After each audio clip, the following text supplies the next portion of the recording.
Yeah. Okay, thank you, appreciate it.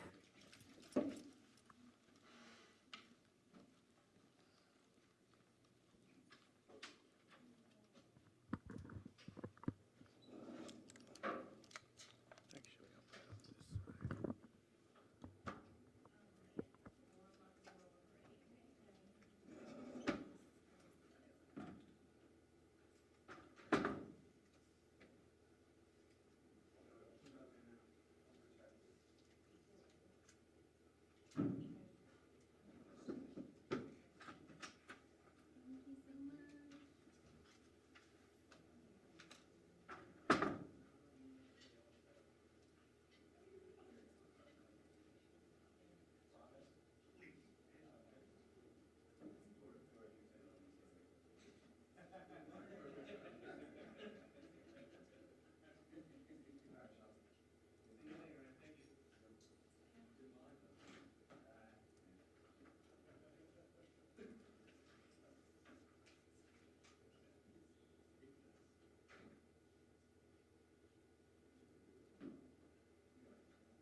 You can open it.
All right, you can all have a seat.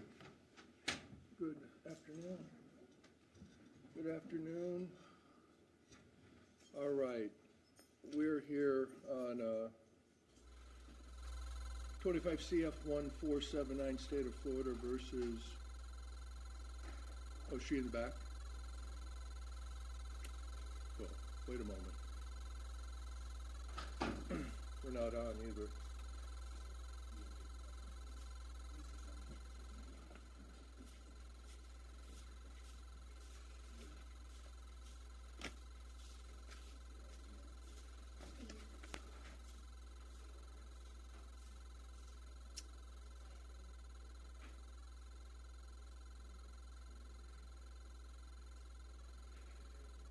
Counsel, do you need a moment? All right, so we're here, we're on the record, 25 CF 1479, State of Florida versus Robin Severance-Lopez. Let me get counsel for the state to identify themselves for the record. Sheriff Marcos Lopez for the state of Florida. And Colleen Monroe for the state of Florida. All right, for the defense? Afternoon, Your Honor. Michelle Yard on behalf of Robin Lopez. So we're here on the defense's motion? Yes. All right, you can, we have witnesses? Your Honor, we do have potential rebuttal witnesses. I would just ask the court for a brief moment. We were presented with additional documentation just now that we haven't had a chance to review, so if we could just have a few moments to look at that before counsel begins. Oh, documents from the defense? Correct. Okay. So, do you need a moment to look at them and possibly talk to the defense about them? Yes, sir. All right, so we'll take a brief recess. Just let the bailiff know when you're ready. Thank you. All right, you can all remain seated.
seated.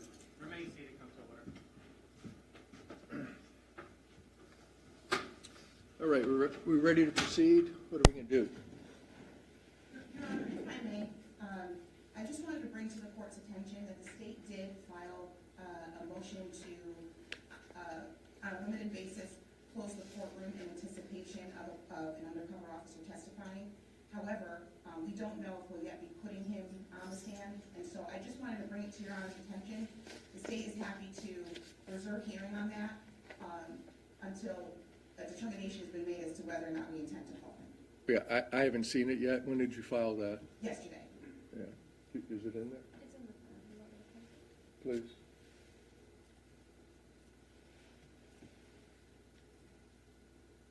All right. Thank you, Your Honor. Anything else? First witness?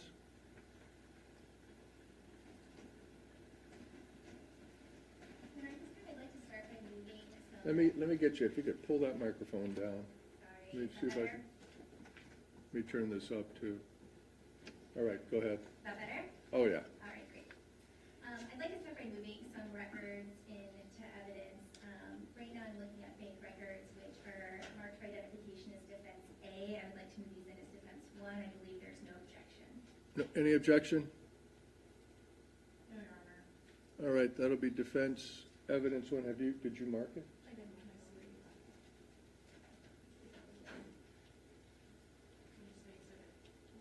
Exhibit A. We'd like to see these actually. Yeah, it's right there. They'd like to see the exhibit first.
So I'll get word to somebody, because it's locked up, Sherry's up there, just tell them to go to Judge Baxley's chambers. I think it's Miss Smoller.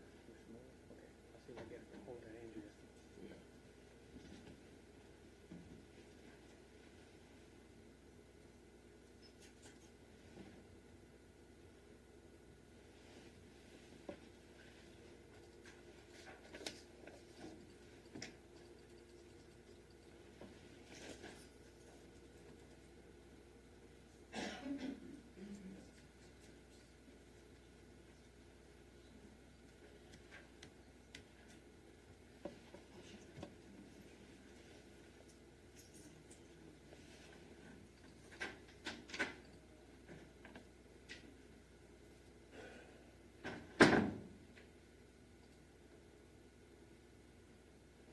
And it's just reviewing the documents. I have previously All right. disclosed these All right. documents to the state starting on Monday.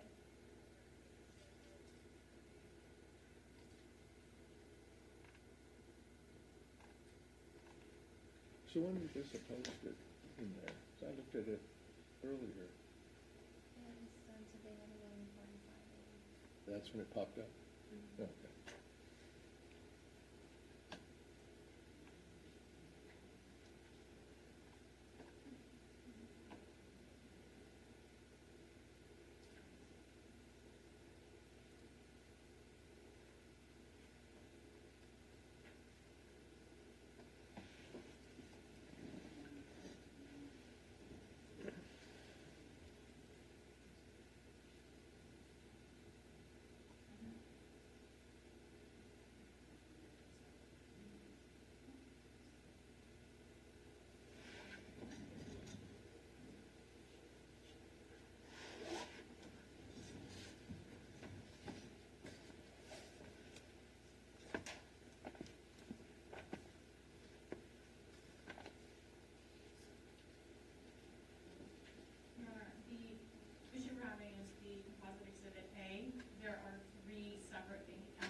did you, in the issue? I'm not sure, I never went through the process before, I'll have to double check and see.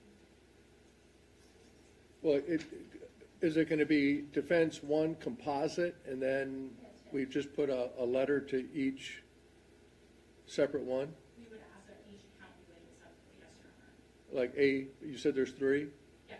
A, B, and C? Is that okay? So it'll be defense, so can you announce which one will be A, which one will be B, and which one will be C? Your Honor, we'll do account number ending in 1797 as A. Account number 9217 as B. And account number ending in 7386 as C.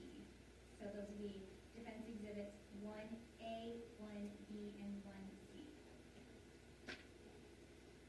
All right, no objection? No, Your Honor. All right. I'll give you a moment to mark those.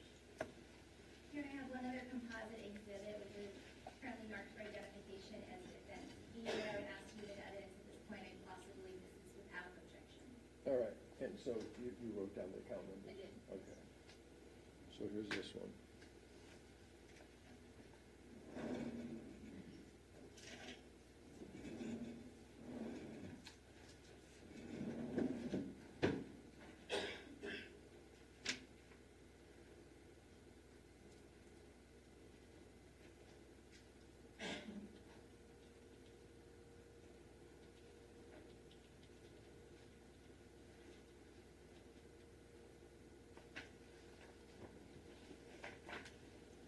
And this one is going to be a composite also? Yes, Judge, it would be admitted defense 2. All right, any objection?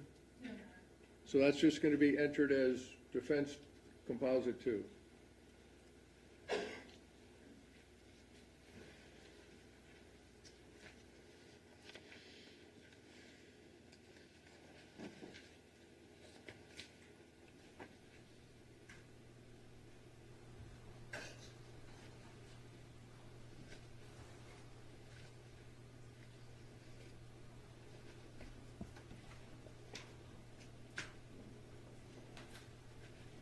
All right, anything else? Yes, Judge.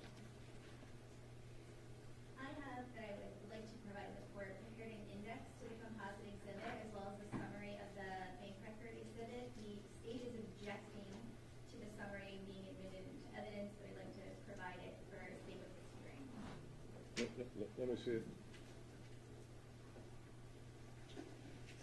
The summary was prepared by myself.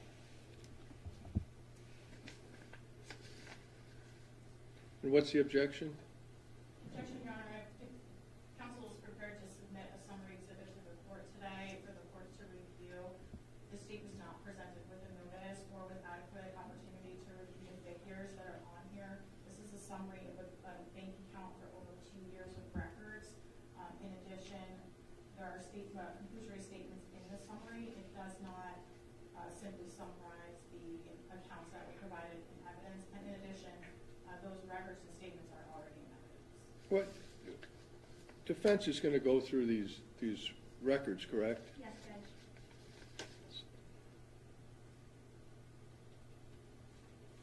And to be clear, Your Honor, there's an index and a summary.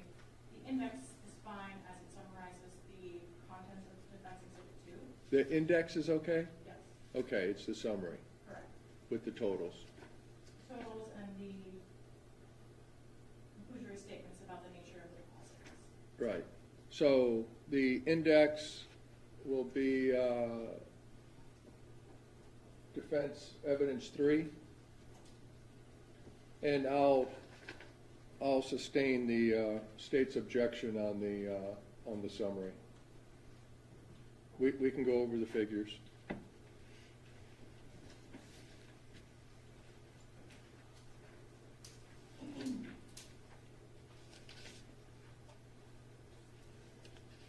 Mayor, we are here because Ms. Severance-Lopez has been given an order to prove the source of funds that she is using to post her bond. We provided the state of Florida on Monday with a packet of these records. They then requested some additional records. We sent them the last 18 months of records for these 3 accounts that we're going to be here talking about today. The state maintains its objection. To try and simplify what is complex in 18 months of every single banking transaction for Ms. Lopez and others in her family, Ms. Lopez and Marco Lopez, her husband, maintained 3 joint accounts. Those 3 joint accounts are ending in 7386, 1797, and 9217. They are each a joint account holder on each of these accounts, and they move money back and forth between the accounts very frequently. They use the accounts somewhat differently depending on the nature of the account. For instance, account 1797 is an account that all of their deposits come into. So, for instance, on this account, Mr. Lopez receives his Osceola Sheriff payroll every other week. He also receives a monthly deposit from the Treasury related to a veteran's benefit.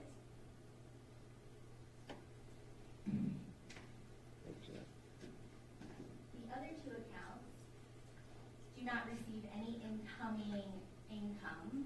They only receive income via transfer from the deposit account, the 1797. So account number 7386 in the last 18 months never has a deposit that comes anywhere other than from a transfer of 1797 or 9217.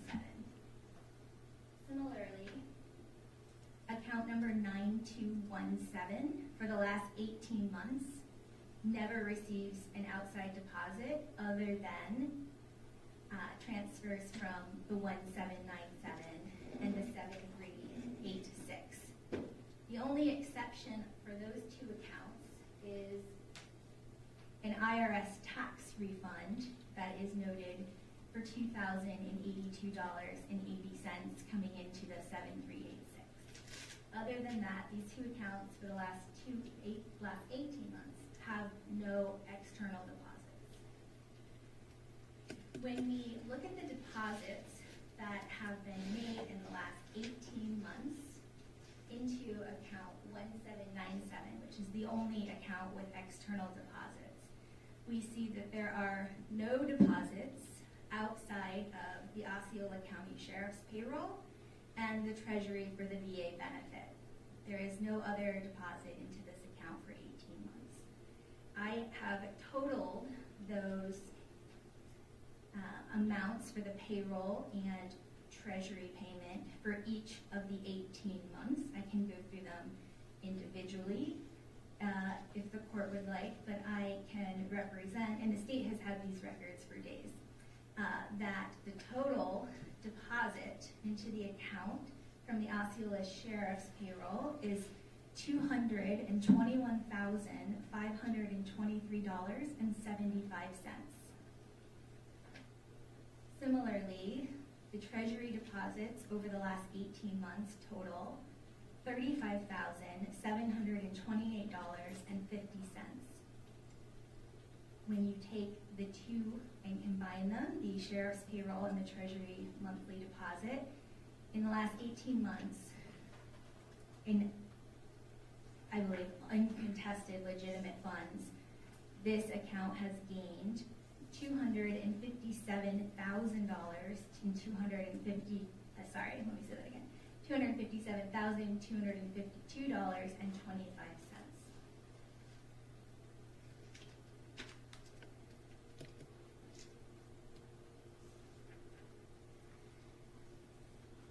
Ms. Severance-Lopez's bond is set at $400,000. The state is taking the position that the defense does not agree to, but is prepared to meet for sake of trying to expedite Ms. Lopez's release, that the defense has to show $400,000 in full collateral in addition to $40,000 that would be paid to the bondsman. So the state is requesting that we prove $440,000 in source of funds. I believe the defense's burden is to prove $400,000. That said, I'm going to go through the numbers and explain how we have proven that there is $440,000 in acceptable funds.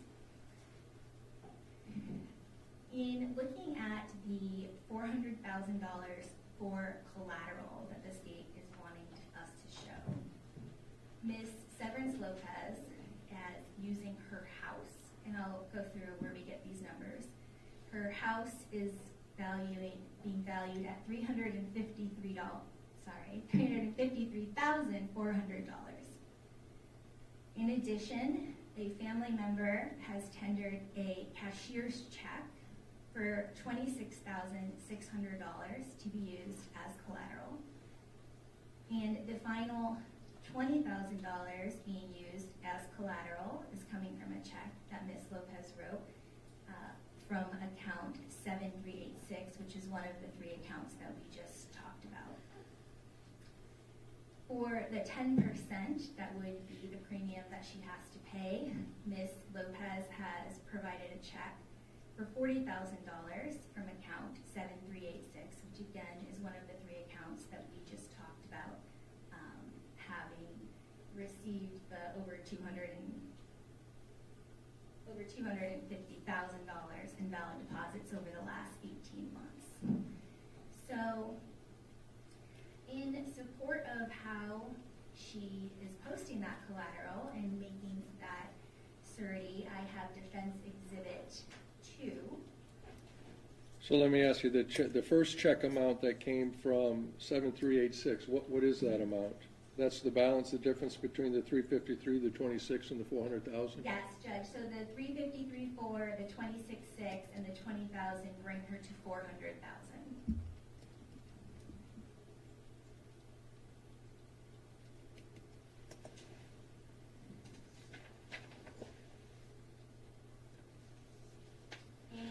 Go ahead.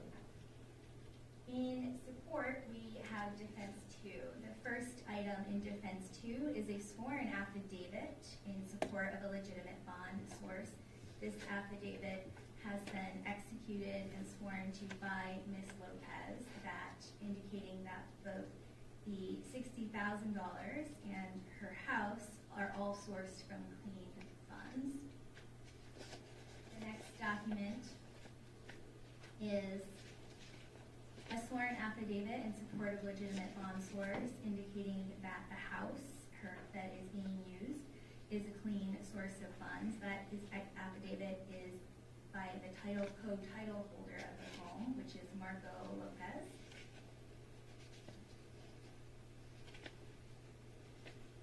And these pages are numbered. Starting on page 7 of Defense 2, we have the special warranty deed for the property, showing that this property was purchased in June of 2017, which is years before the concerning conduct occurred in this case,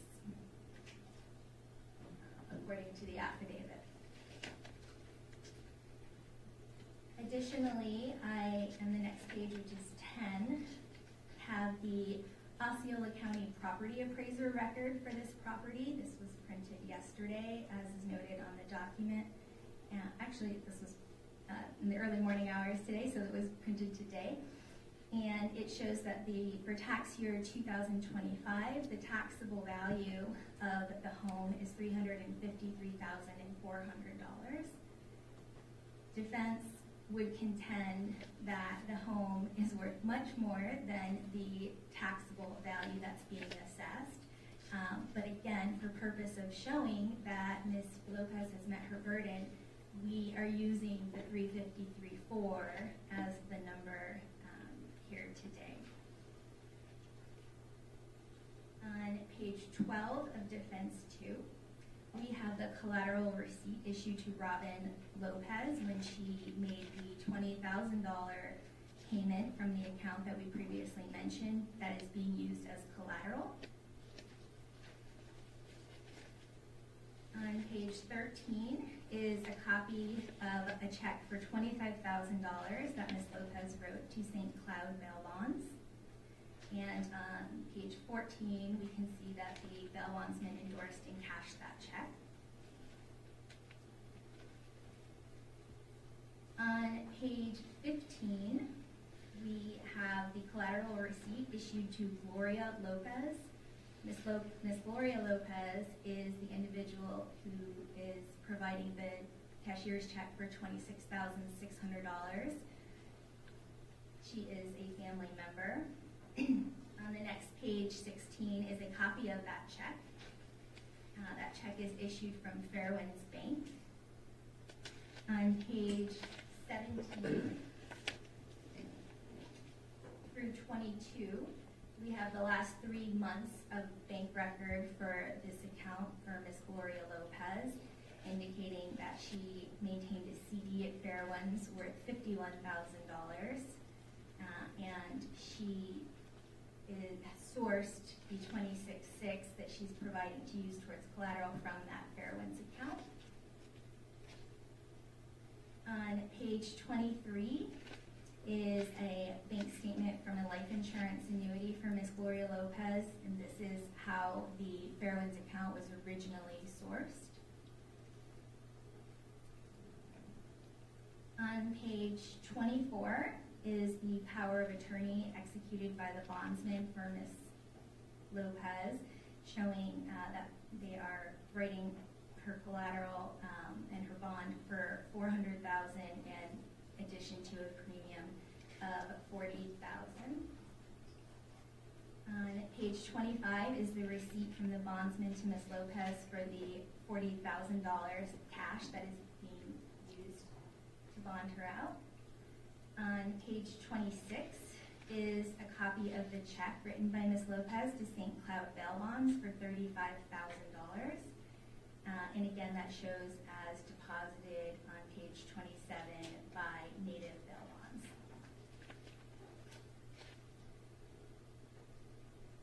On page 28, so it's our contention that we have shown, she has to show that there is $60,000 in valid funds coming out of these 3 joint bank accounts. And it's our contention that that is showing that there is over $250,000 in valid funds in the last 18 months and coming into those accounts, and no fraudulent deposits or suspect deposits into those accounts over the last 18 months.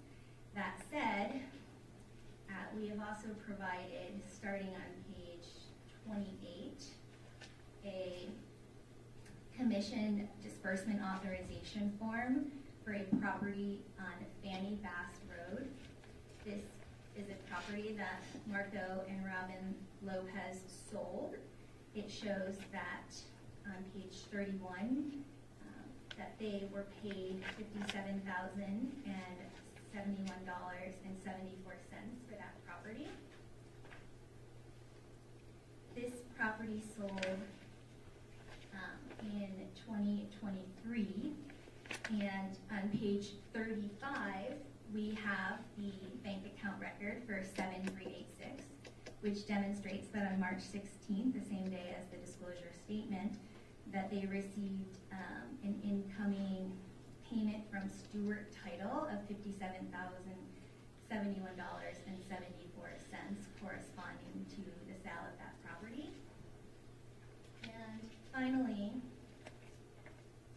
on page 39 is the property appraiser report for that Fanny Bass property, which reflects that Marcos and Robin Lopez purchased that property on March 26th of 2018, which is again well before any of the allegations in this case take place. So in addition to the valid funds coming into the account of the over $250,000, they have another $57,000 that came into the account for a valid sale of property.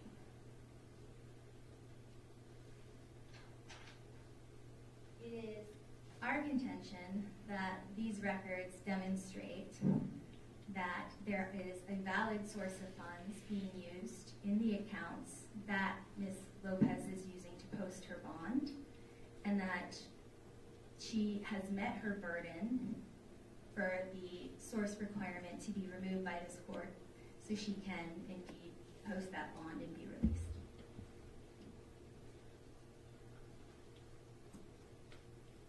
Anything else? No, Judge. All right. Response?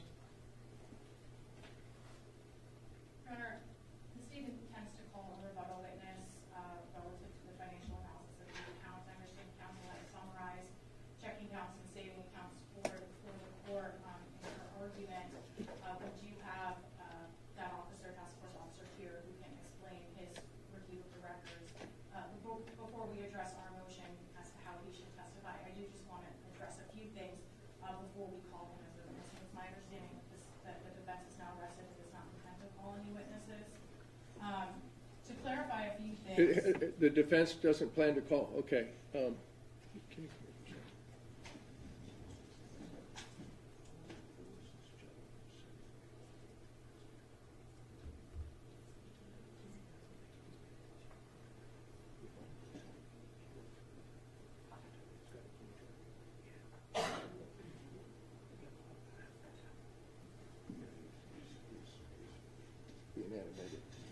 Okay, so the defense has no witnesses.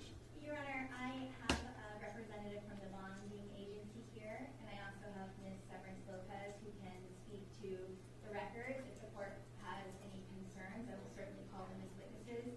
I believe that the records are sufficient. The state, I've been asking them all week why they think the records aren't sufficient, and I've not learned yet why they think that. Well, the only question I have is concerning the, what's the authority for the additional 40,000 to have verified, for the defense have to verify the additional 40,000? Well, Your Honor, if we could just address something quickly.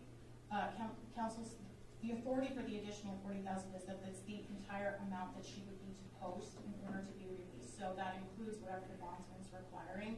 And there is that, so it's a total of 60,000 that's in question. It's the $40,000 check and this $20,000 check that's at issue here. And I do want to clarify for the court, counsel made a representation that she doesn't know what we're looking for or what is it that the state's requesting.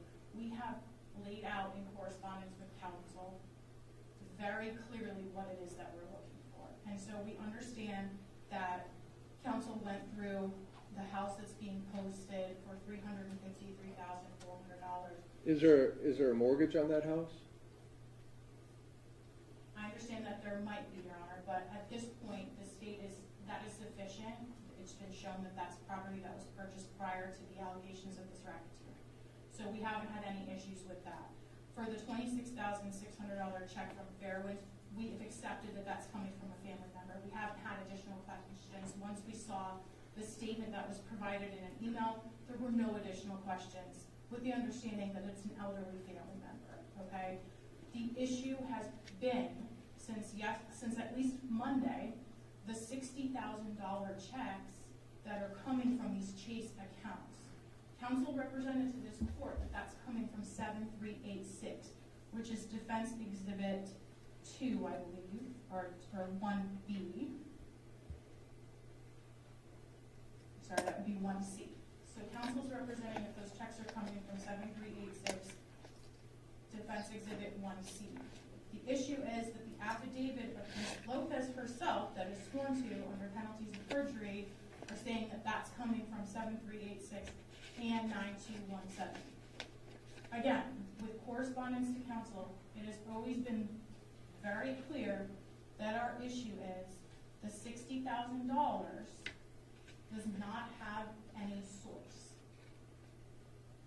The statement from counsel that it's coming from a savings account or from a checking account is fine, except that we don't know how it got there. There is no explanation as to June 2025, where did the $60,000 come from?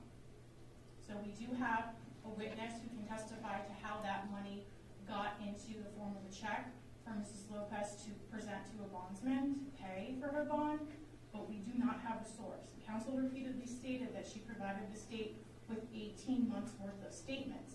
And while we appreciate that, this racketeering allegation is not 18 months long. It started at least in 2019. So, in defense's own exhibit, which is the account records, so specifically I'm talking about defense exhibit 1B, which is the... Wait, 1B? Yes. If you look at the You have very 1B? first page, This is one. All right, look, what am I looking at? the very first page is a savings account. It says Chase Premier Savings. This is the first statement that we were provided. Ending June 13th of 2025. Correct. Right. If you see the beginning balance of $130,066, we do not have any source for that money. There are no additional records to explain why that was the beginning balance or how that came to be. So that is our primary focus here. So we can stay on track. The state is not contesting the cashier's check or the house. The issue is the cash that is being put up. And I say cash, but I mean checks that are being written off of bank accounts. And so that is why we have the witness here that can testify to some of the movement of the money. But if the court is looking at that exhibit, again, on the first page for that 9217 account, you can see that on June 5th, the date of Marcos Lopez's arrest, there's a withdrawal of almost the entire balance of that account, Right. which is $127,000.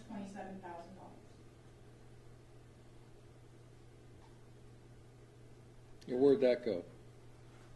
That's a good question, Your Honor, and that's a question that we've been asking. So if defense does not intend to put on any additional witnesses, we would be prepared to present our witness with the understanding that there's a pending motion before the court. So, defense, do you want to put on any witnesses before we proceed? Yes, Judge, I'll make a brief comment. So we have the 18 months of statements for 9217. We can go through every single one of these and see that every single incoming deposit, and I'll just go through them one by one. So for the... Well, if you go back to the beginning, the 18 months, that's December 15th of 2023, it starts out at $178,000. Correct? Yes, Judge. Okay. So, and then we see that every single, if you look, it's the Chase bolds all of the incoming money to this account. And we can see for each of the 18 months, all of the incoming money to this account come from one of the other two accounts. Never does an unexplained dollar come into this account for 18 months. We know that the other accounts, because we have those records, also don't receive for 18 months one unexplained dollar. Because we have all of those records, and they show that the only incoming money is from the salary and the VA benefit. So we know exactly where this money comes from because we have bank account records for all three accounts showing that the only external funds coming into any of these three accounts is coming from salary and VA benefit for 18 months.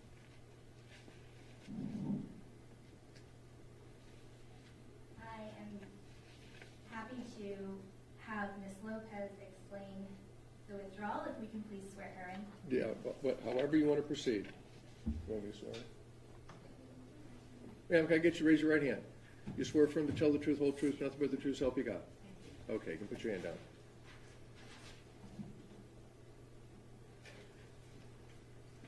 Good afternoon, Ms. Lopez. You and I have reviewed these bank records together, correct? Is there any external money coming into these accounts that is not either Marco's salary, Marco's VA benefit, or an IRS refund for the last 18 months? No, ma'am. On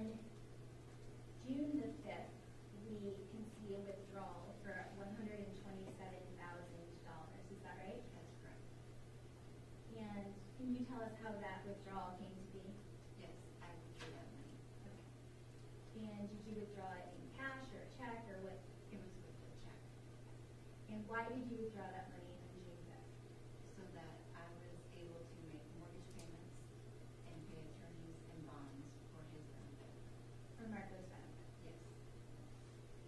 And indeed, did you then on,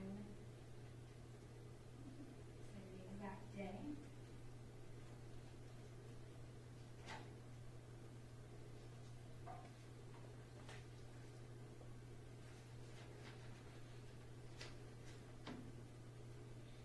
now you write checks from only one of these three accounts, you write physical checks from Yes. one, is that right? Yes. And is that account where you write physical checks from ending in 7386? I believe so. And of that 127, on June the 5th, in account 7386, which is defense 1C, did you deposit 5,000 of that into this account? Yes. And that was, you said, to cover mortgage. Objection, counsel's leaving. Just repeating. If you could rephrase. All right. And similarly, in account 1797, we can see a deposit on June 5th for $5,000. What was that for? For mortgage payment. Okay. So you withdrew 127, Correct. put 5 of that into another, one of the other accounts, Yes. and another 5 into the third account. Yes. And then on June 13th, we see a deposit for $60,000. Yes. How did that deposit happen? Okay, so I took the money from the, so there was 127,000 that was taken out, 5,000 put in one account for one mortgage payment, 5,000 put in another account for the other mortgage payment, because we have two mortgages. The rest put in my account so I would have control over it while he was in jail. Then I took the 60,000 of it out to put back into the chase so I could write the checks to the attorney for attorney fees for him and to the bondsman for bonds fees for him. And so that's why we see the $60,000 deposit on June 13th. Yes. And those checks that you were depositing those funds to cover are also reflected on the statement, is that right? Yes. And we see a check for $25,000, which is check 878, and that was one of the checks that the bondsman cashed, correct? Yes. Similarly, check number 881 for $35,000, we see as one of the checks that the bondsman cashed, Yes. which is, when you add those two together, $60,000. Correct. And then additionally, there's a check written for $20,000, which is check 879. Was that related to Marco's attorney's fees? Yes.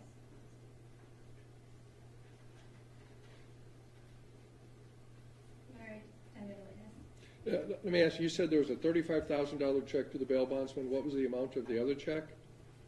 The bail bondsman has received the $60,000 that we're here talking about today, so that was a check for $25,000 that was cashed on June 12th, and a check for $35,000 that was cashed on June 25th, as reflected both in the checks that we have in evidence and the corresponding bank statement. And that was for Marcos Lopez. At the time, yes. Okay. At that time, Lopez was trying to assist Mr. Lopez in making his bond. After it was submitted to state that Ms. Lopez was assisting Marco in making his bond, she was arrested. Okay.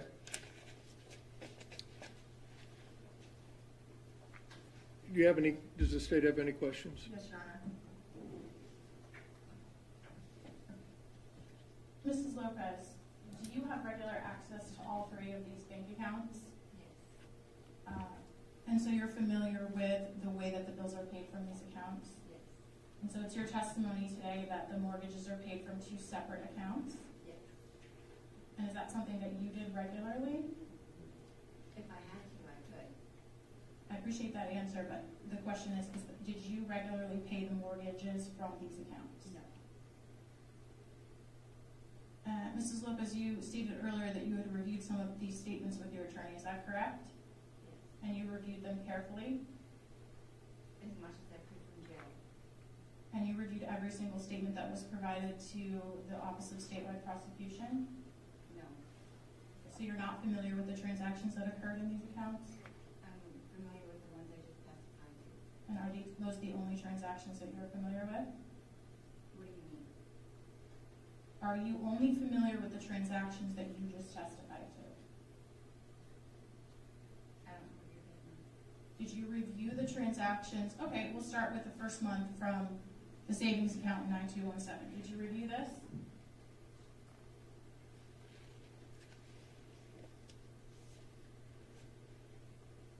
Yes. And so this is a joint savings account that you have with your husband, Mr. Marcos Lopez? Yes. And so you're familiar with the beginning balance of this savings account in June of 2025?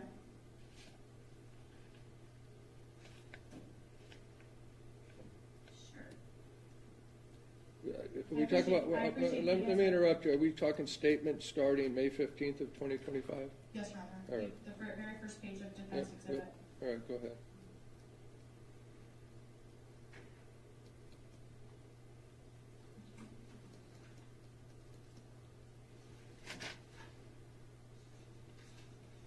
I did not look at every single page of all of these statements. There's over 200.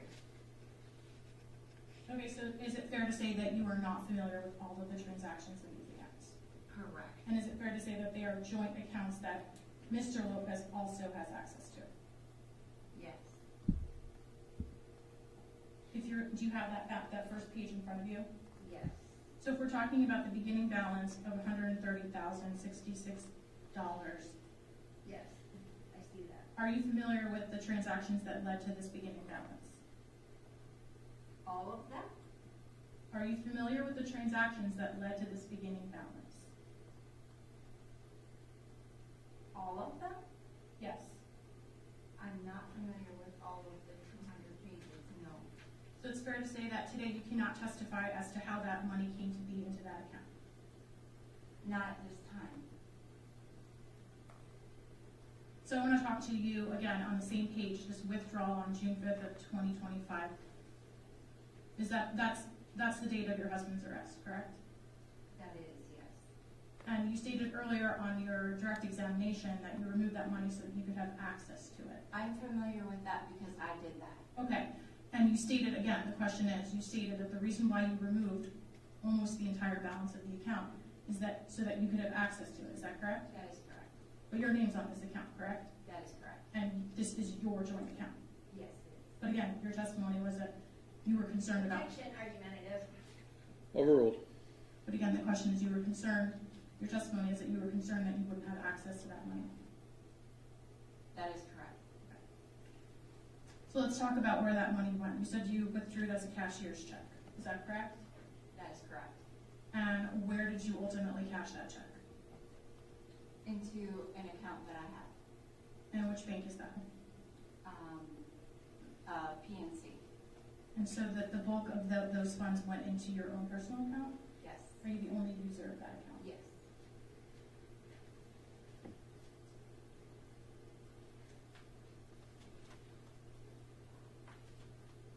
And so your earlier testimony was you went back to bank account 7386 and deposited 5,000?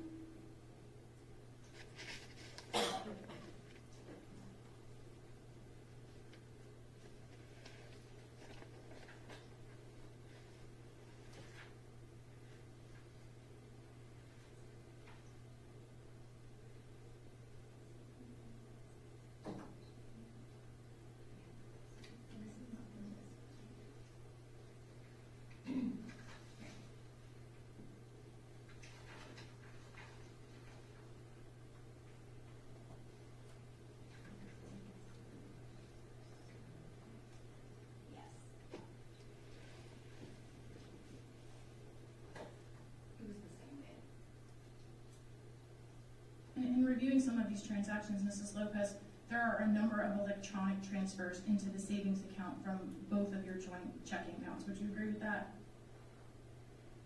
Say that again? That would you agree that there are a number of electronic transfers from your checking account into the savings account and then back and forth?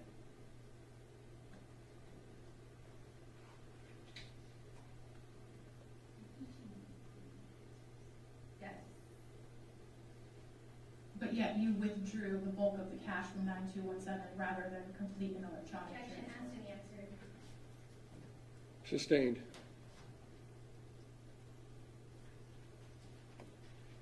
Ms. Lopez, you testified that you then, as part of that withdrawal of the $127,000, you wrote a check to a bondsman for $60,000 for your husband. Is that right? I wrote a check for $25,000 in which he cashed. The other $35,000 that I thought I had to, he held on to. Did you receive that money back? No, he ended up cashing it for part of my bond. So is it your testimony that the bulk of the $60,000 came from the money you withdrew from the savings account? Say that again because it's a little complicated. Okay, I'll make it simple. The $60,000 that you gave to the bondsman for your husband, that came from your savings account. That withdrawal cashier's check that you just testified to. Yes. All of the money came from the savings account. It's all come from there. But again, you're not familiar, you can't tell us where the balance of the check, the savings account came from.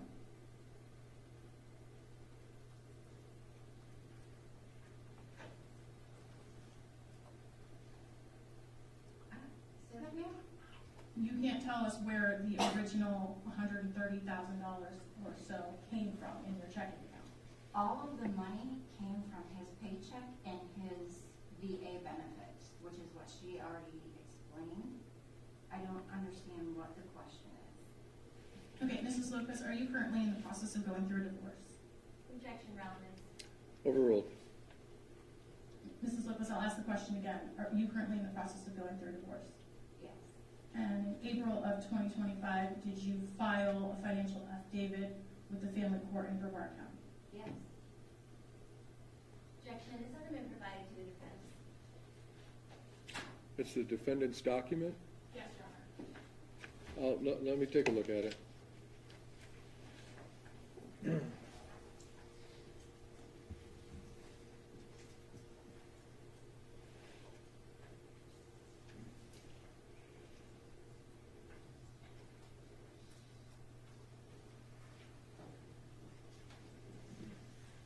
Is there any response to the objection? Your Honor, it's relevant because it details the financial position of the defendant 2 months prior to her arrest, roughly 2 months prior to her arrest. Well, I understand that. The objection was that the defense hasn't seen it.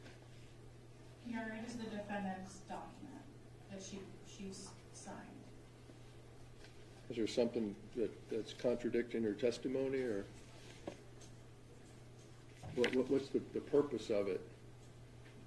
Your Honor, at the time that Ms. Lopez removed the $127,000 funds from the joint savings account, she had filed an affidavit prior to, and if I can approach it, I can show the court that there's. Your Honor, at this point, I've still not seen the document. Do we have a copy of this? To Your Honor, I can show the certified copy to you. Well, why don't you show defense and we'll go from there.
Whenever you're ready to proceed.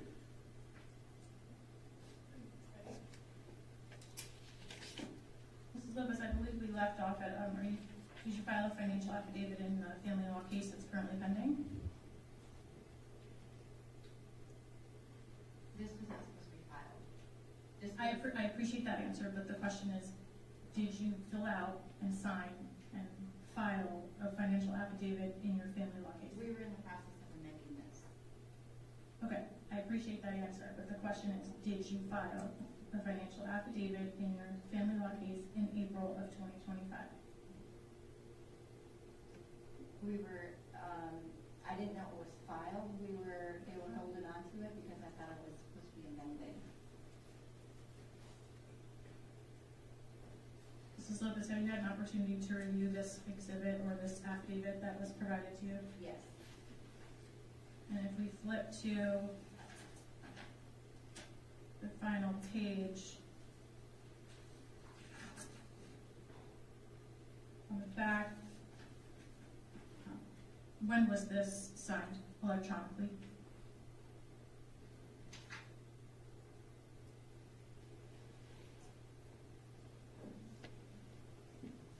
It says on 4/10. Is that 2025? Yes. And is that your name and address at the bottom?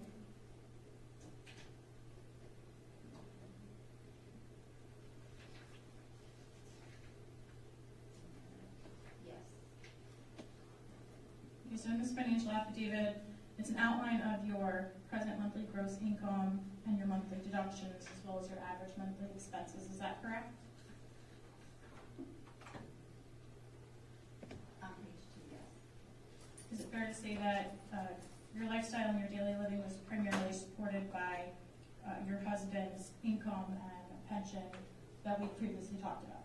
Yes. And so at the time of this affidavit, your monthly gross salary was about $1,304? And so when we were talking earlier about the amount of money that was going through the checking account, for example, your husband's payroll and treasury deposits, those were essentially funding two households, is that correct? Yes. So that $221,000 salary or so that was being received by your husband, that was going to support expenses for both residents, is that right? And so when you say that there were two mortgages, what were those mortgages for? For 2 houses. And so those were being paid out of those, that income, correct? Yes. So when we say that there was a total deposit of, over $250,000, that money was consistently being used per month? Yes. And is it fair to say that you didn't have $250,000 on hand? No.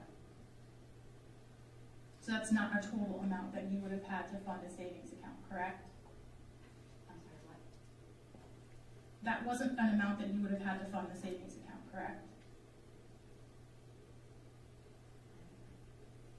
Say that again. The salary was not used to primarily fund the savings account, correct? My salary? Your husband's salary. Yes, it was. Was it also being used to pay these monthly expenses? Yes, it was. And so your monthly mortgage payment was over $2,000, Yes, it was. and your household expenses were close to $6,000? For both, yes. Again, if we're looking at the household on page 3 of your sworn to financial affidavit,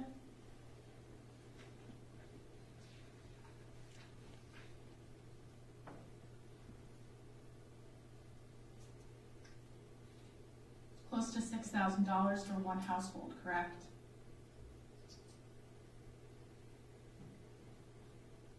Yes. And so when you say both mortgages, one portion of that salary was being used for solely your household expenses.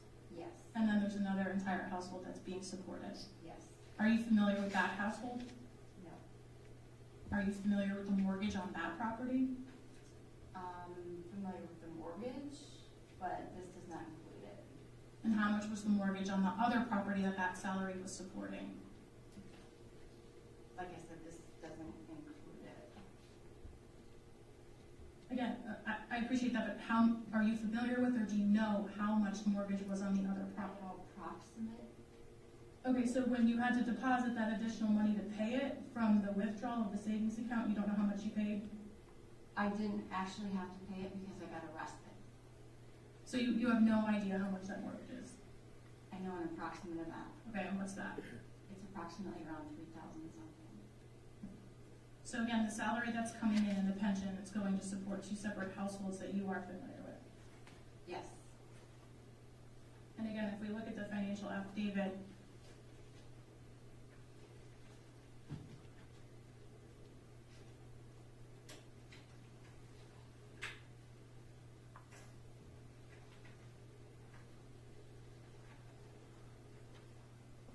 your present net monthly income was $1,337, is that correct? Yes.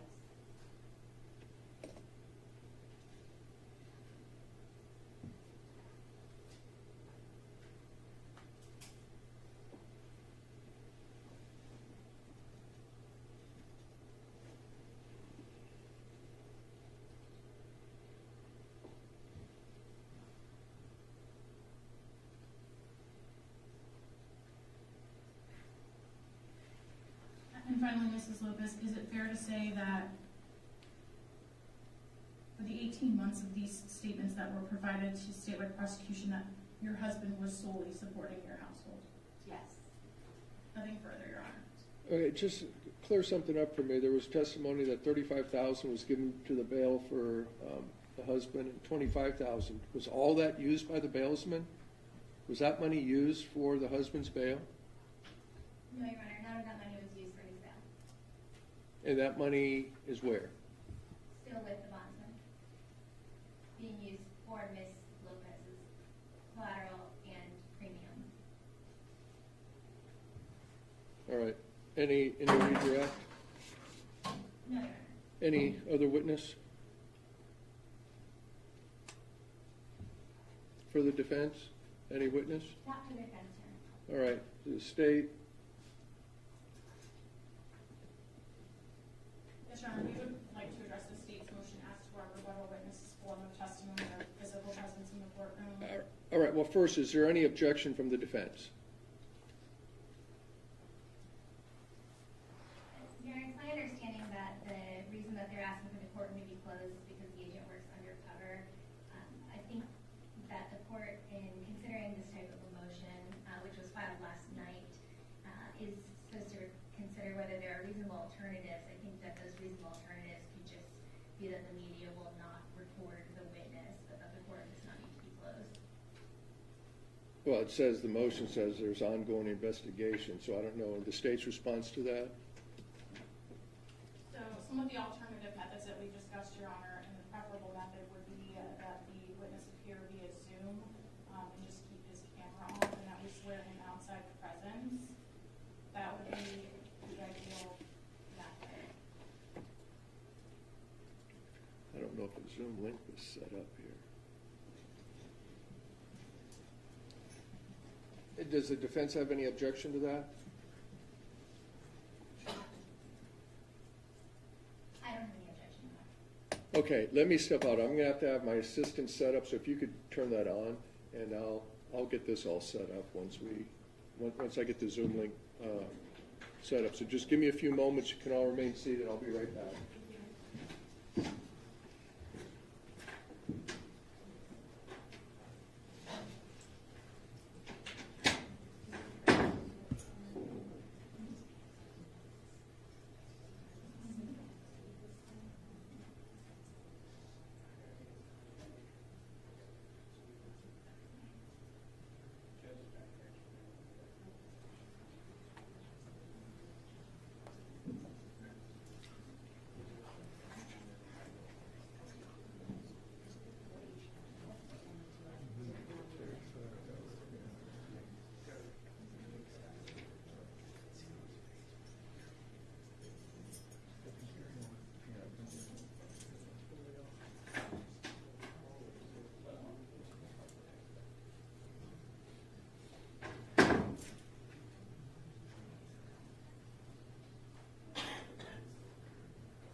seated. So, Ms. Yard, Sherry's gonna send you the link. She's not in the office, but she's gonna send you the link. And if you could send that to who needs to get it, I suspect the witness is gonna need it also. Can, Your Honor, I can help coordinate that because the witness can use my computer okay, and In our network. so Ms. Yard will get the link, send it to the two of you. You'll have, I can easily just log in and then. yeah, well, we'll be on Polycom, so the attorneys in the courtroom will not need Zoom. That's acceptable, Your Honor. Okay. We appreciate the accommodation. And the bailiff told me, who needs to speak to, We do need to speak to him, okay, just to let him know that this is how it's gonna work, and, because we were talking about alternative methods. oh, looks like I got it.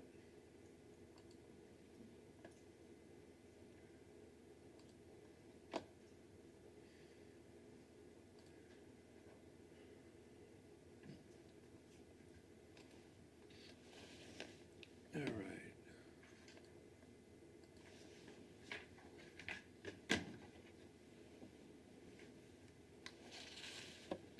I'll get it here.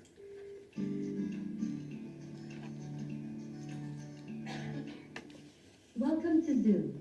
Please press pound, then enter your meeting ID, followed by the pound sign again.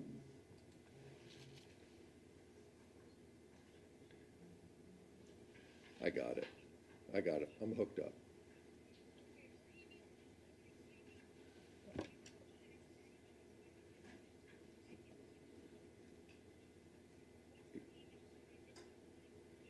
Miss Yard, your email? Michelle, 2 L's at michelleyard.com.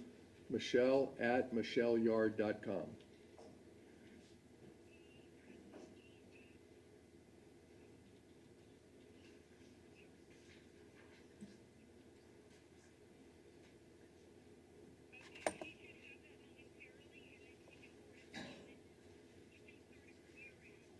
I am, right now. All right, thank you.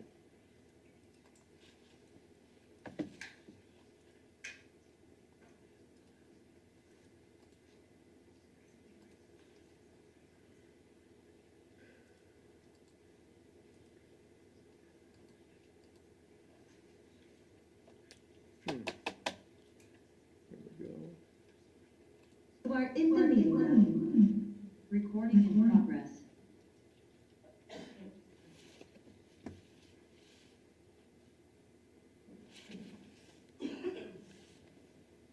One, two, three, 1, 2, 3.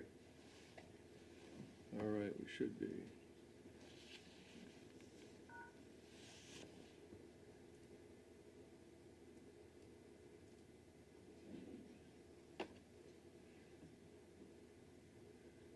Usually it asks me to unmute. I don't think it's muted.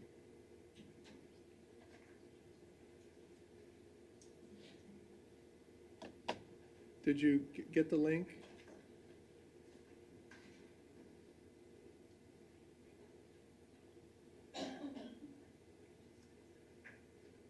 Yes, Judge. Okay, if you could send that to the state, and then,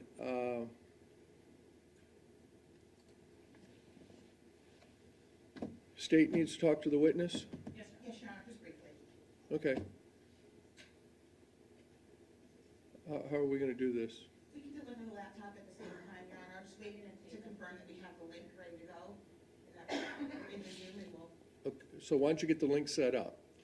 I'm just waiting on the email. Okay, yeah, why don't we wait and make sure we have it all set up, and I'll step out, you can talk to the witness, and I'm pretty sure it's, set up.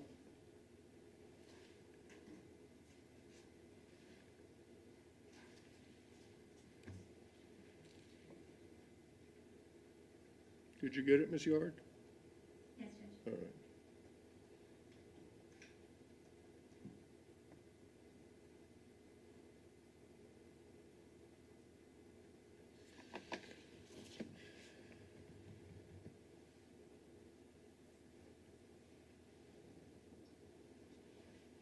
Did they say if they were up there yet? Sheriff's office.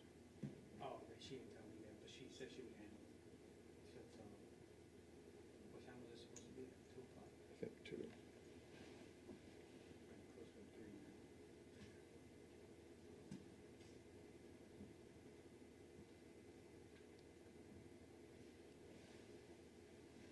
now. All right. So I'm bringing Ms. Yard in.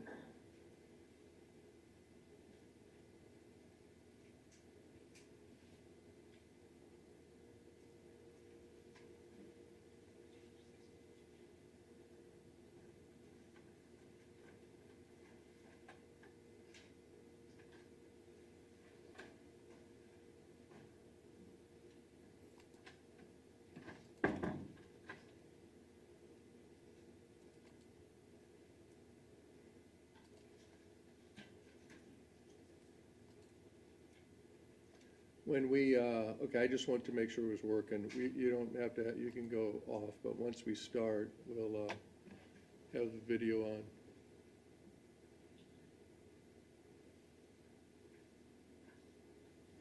You just want to change the name?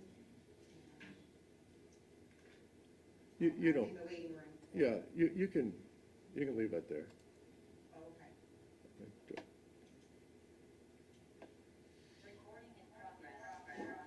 Okay, so what that's not gonna be in here, Yeah. so I'm just trying to think, so, yeah, so you don't have to mute anything on there, that won't be in here, so it should be good. Your Honor, just to clarify, if we're questioning from the podium, he won't have any. I don't care. But I he don't- could hear. He'll be able to, you talk on that microphone, he'll be able to hear it. Thank you. So you need to, so let me step out, you can talk to the witness, and as soon as they're ready and everything is set up,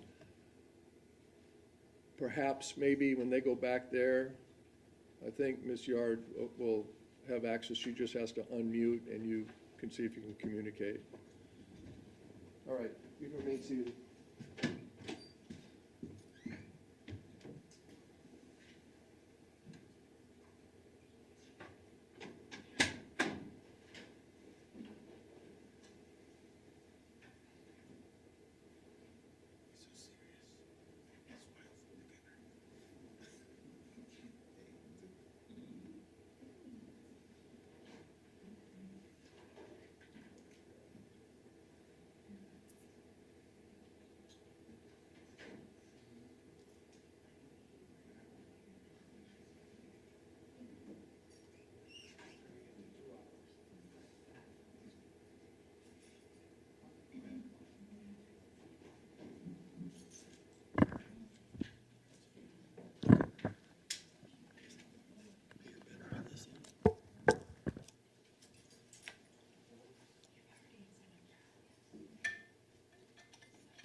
Because it might be a little bit longer, since we got a break. I don't like using restrooms, especially ones that I've seen.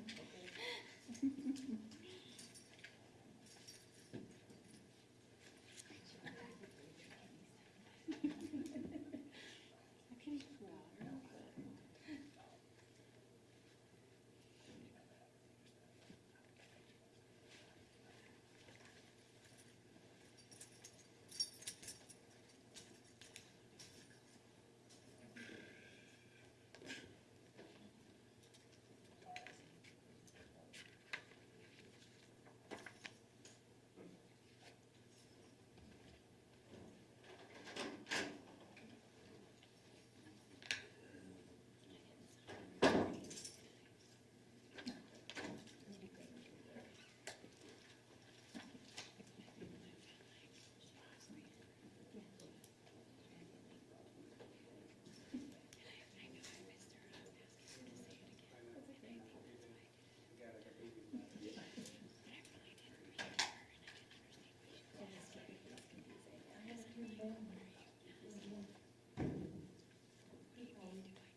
How did he get into here?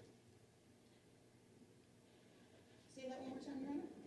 Usually I have to let them in from the waiting room.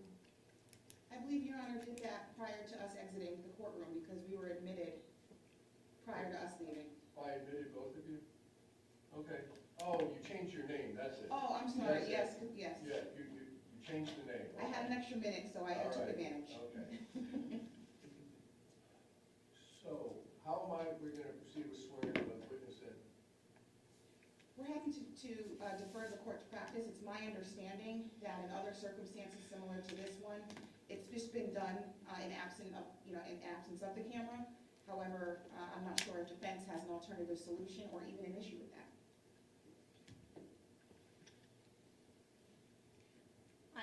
I don't know how they plan to accomplish this. I mean, I think that we need to somehow confirm who the witness is to swear them in. So I have a couple solutions, Your Honor. If we'd like, we can, court personnel can swear him in the back. The clerk can swear him in? Any objection? Assuming that they're gonna provide me with the name of who is testifying, if they don't plan for that to be public, then I don't have any objection. We've already discovered the witness's identification, so he's a discovered witness. We'd be happy to highlight which witness it is. Sure, that would be helpful. They use initials in their motion. Okay. So, are we good with the clerk swearing in the witness? From the state, yes, Your Honor. I have no objection to that. Okay.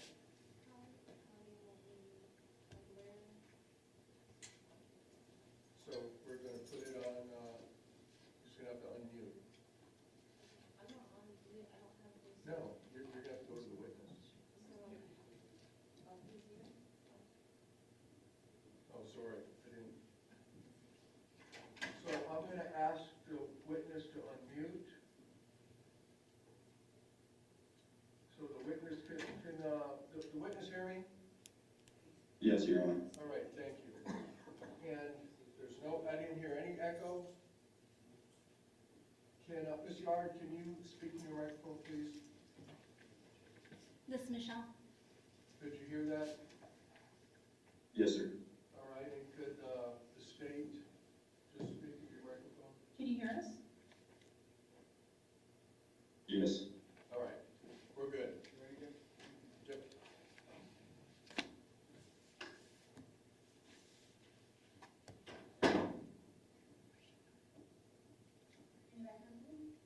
Do you solemnly swear affirm that the evidence you shall give us issue shall be the truth, the whole truth, nothing but the truth, so help you God? I do.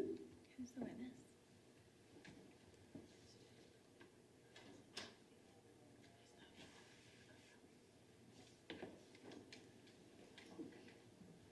All right, we can proceed.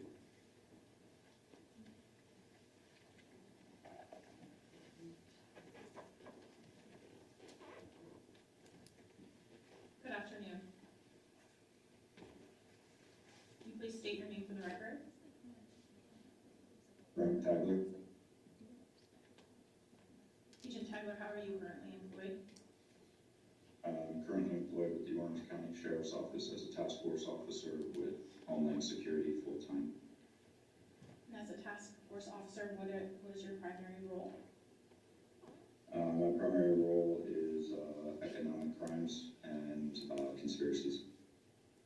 And so you work in conjunction with a federal agency. What is your training and experience as part of becoming a task force officer? Task force officer usually involves Title 19 training and authorization. I've also had training in money laundering and organized crime, narcotics investigations, interview and interrogation, narcotics investigations, undercover advanced training, different tactical training. When were you hired into this role through HSI? I obtained the role in 2023, I believe in January. And prior to that, were you employed by the Orange County Sheriff's Office? Yes, I've been employed with the Orange County Sheriff's Office since 2015. Did you also perform undercover operations at the Orange County Sheriff's Office? Yes, And in your training and experience, you indicated that you had training in economic crime and money laundering, is that correct? yes, in money laundering and in organized crime. And can you explain what is commingling in the context of money laundering? Commingling of funds is funds that are funds of proceeds of illicit activity. An example would be proceeds from drug sales being put into a bank account and then essentially moved to another bank account. The funds that were already in the bank account, once those dirty funds go in and they start moving and transferring the funds, they're commingling the funds with the funds that are already in the account itself. And so, for lack of a better phrase, does commingling involve mixing money from illegal activity with money from legal activity? Yes, usually to conceal the source of the illicit money. So, when you're analyzing financial records in the course of your duties, what are some things that you look for when you're completing your financial analysis in regards to commingling? What are some of the signs? Explain transfers, transfers back and forth within the same day for the same amounts or similar amounts. You're looking for large cash deposits or cash deposits under a certain amount over time, sometimes to avoid bank requirements of reporting the cash deposits.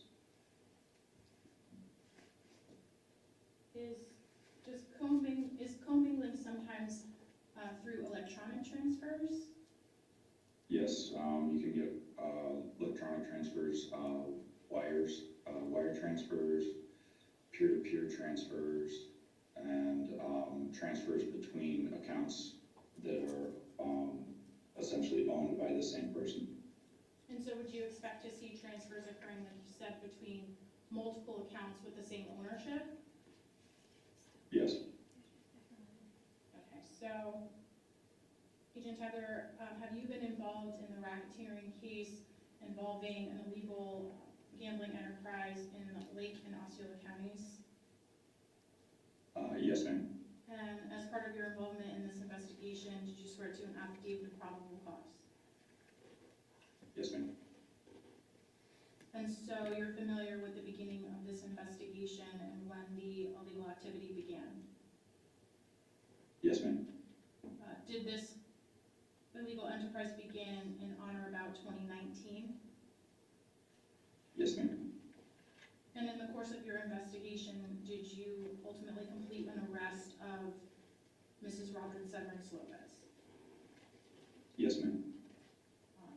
Search incident to arrest, could you tell this court what you located in her vehicle? During the search incident to arrest, from her purse were two deposit slips, one for $60,000 and the other one for $117,000. The $60,000 slip was for a Chase bank account and the other slip was for a PNC bank account. And for the PNC bank account, just to clarify, how much was that for? $117,000. And then for the Chase account, that was for the $60,000? Yes, ma'am. And as part of your role in this investigation, did you review bank statements provided by defense counsel for Mrs. Lopez? Yes, ma'am. And were those for 3 separate accounts from Chase Bank? Yes, ma'am.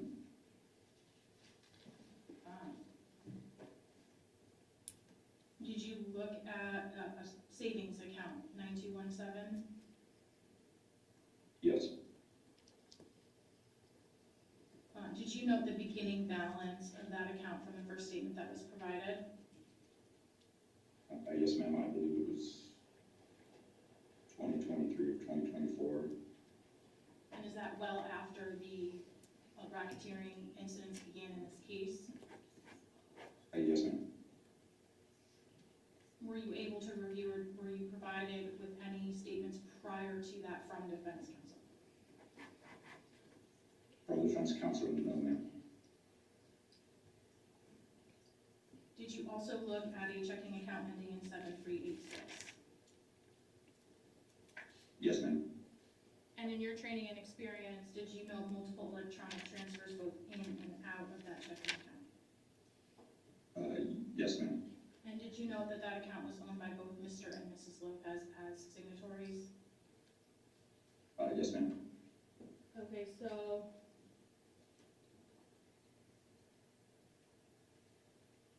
for the 7386 account, did you have an opportunity to review a statement from June of 2025, essentially just prior to Mrs. Lopez's arrest or the time period of her arrest? Yes, ma'am. And did you note that there were cash deposits into that account? The 386, or excuse me, 7, the 86 account, that was the checking account? Yes.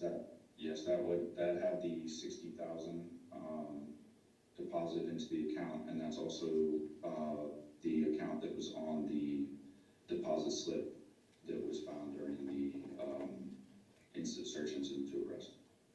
And did you note that the beginning balance of that account was $452.37? Yes, ma'am. And so if a check was going to be written out of that account, was that cash deposit required to cover that amount for the $60,000 check? Yes, there were wire transfers into the account, but there were other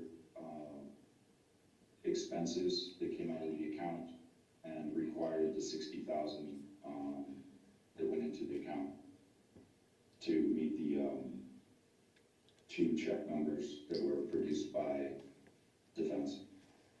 So in the course of your analysis, Agent Tyler, and your training and experience, were you able to determine that these checking accounts were being used for household expenses? For the most part, it looked like there was incidentals, restaurant use, but yes, household expenses. At any point, was there a balance in any of these checking accounts exceeding $200,000 or $250,000? In the checking account, no. And in your training and experience, did it appear that as soon as the money came in, it was essentially used for expenses? Essentially, there were transfers between the checking and the savings account. Did you note in your analysis that the money is essentially moved around in a number of different ways? Yes, it's moved between two, what appeared to be two checking accounts and a savings account. And if you could summarize for the court, did it appear that there were transfers both into and out of the savings account back and forth between the checking accounts?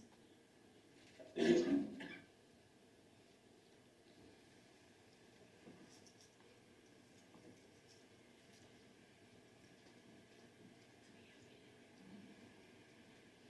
So I didn't have a moment to confer on that.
Tyler, when we're talking about the savings account and your analysis of the 18 months of statements, is that account primarily funded through electronic transfers from checking accounts?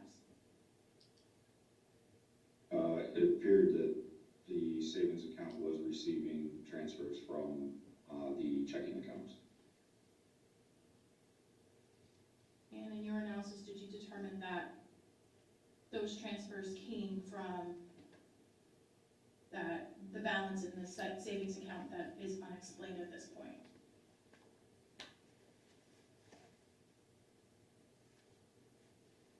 Yes, there was a withdrawal from the account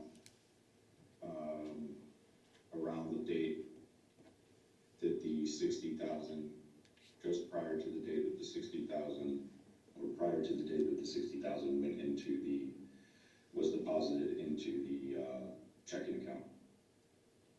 Is it a fair characterization that this money is moving in circular ways back? Objection leading. Overruled. Agent Tyler, is it a fair assessment that the money is moving back and forth in circular ways, but the primary source of the funding of the checking accounts comes from the balance of the savings?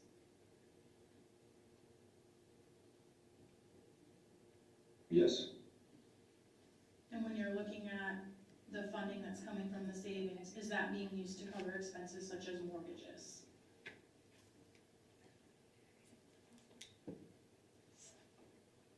I would have to check. I do remember seeing the mortgage payments, but I can't remember which account had the mortgage payments. Okay, and Your Honor, I apologize because I didn't bring the exhibit to the witness. Is there a way that we could get him the exhibit so we could ask more specific questions? That was my oversight. You'd have to, somebody'd have to be back there with them.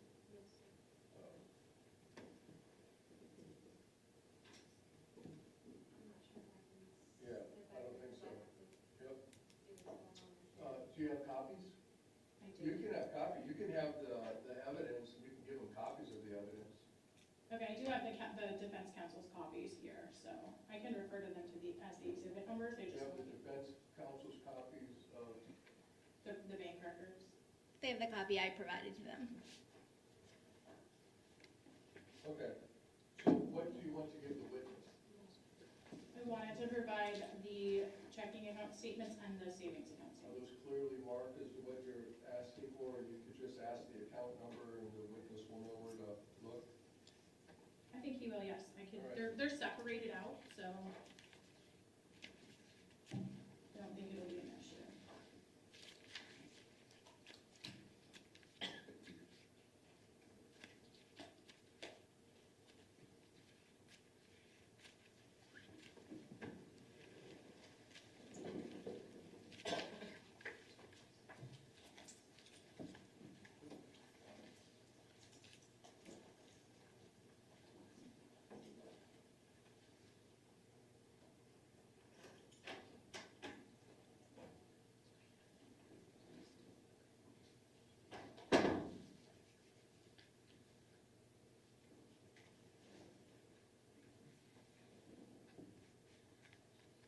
Thank you.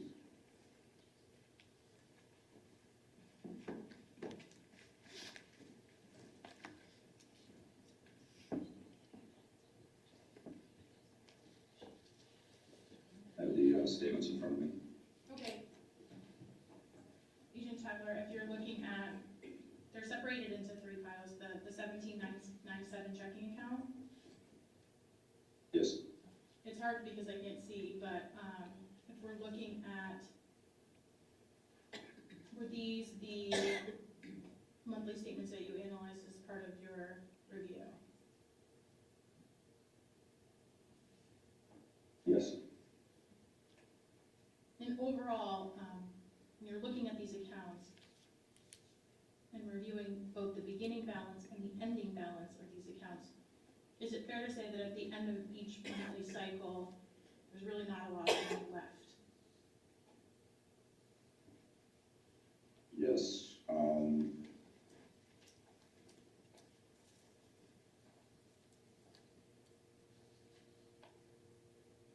Yes, for the ending cycles for all three accounts,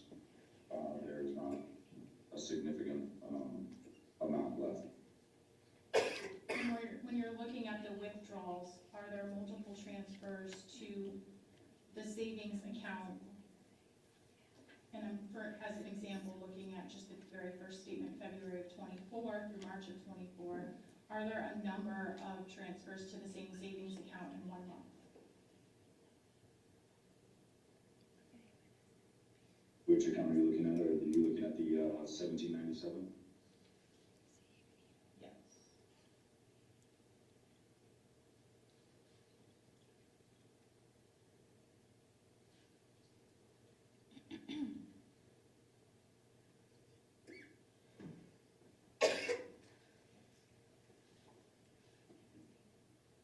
Yes, there are transfers into the savings account. Your Honor, if I could just have a moment.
Agent Tyler, so if we're looking at that same statement from 2024, did you note that although money was being transferred to the savings, money was also being transferred back from that same savings account into the checking account?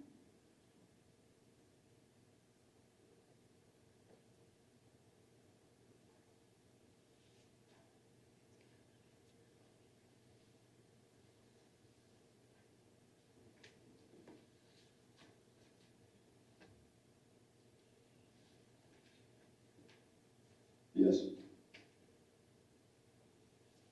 And the money that's coming from that savings account, is it being commingled with money in the checking account that came from payroll or payroll checks? Yes, you can see that there was a actual payroll payment on, it was 24, I believe it was the January 2025, 2024, in the account 1797, there's a payroll payment in that account on the January 31st of 2025. And there is a online transfer to the savings 9217 on February 14th of 2025. And is that a consistent pattern that you saw from month to month, that there was money being transferred both in and out of this checking account from that savings account? Yes.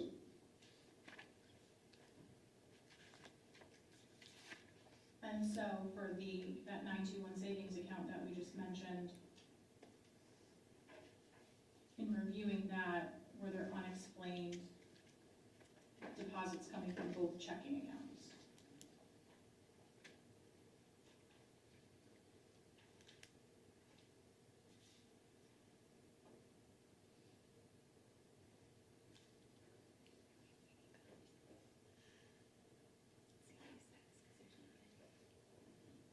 So if you're looking at the Sheriff's Office payroll going into the account, and then a few months later, you're looking at, or about a month later, a few days later, depending, you're looking at the money being moved into the savings between, you're looking at all the card purchases, and then online transfers back into the savings account of 5,000. You are seeing the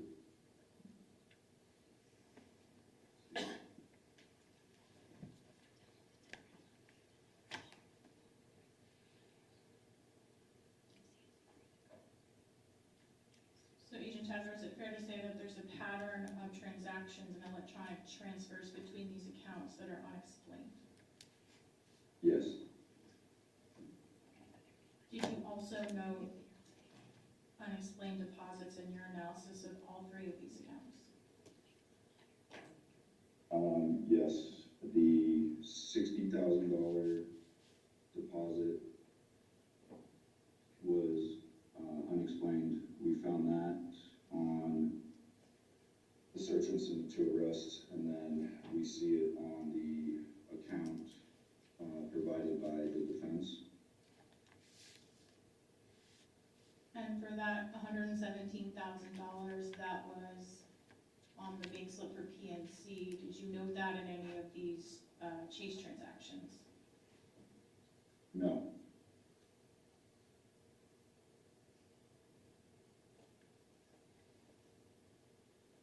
And as far as the checking account that's being used to pay for expenses and mortgages, checking account 7386, well, first I should say, can you explain to the court what does over-leveraged mean in your training and experience? Your Honor, I'm going to object to relevance at this point.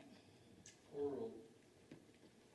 Agent Tyler, you can answer the question. In your training and experience, what does over-leveraged mean when you're analyzing an account? Their expenditures are higher than their income. And did you note that in 7386 that it required frequent transfers from savings to cover expenses that were coming out? Yes.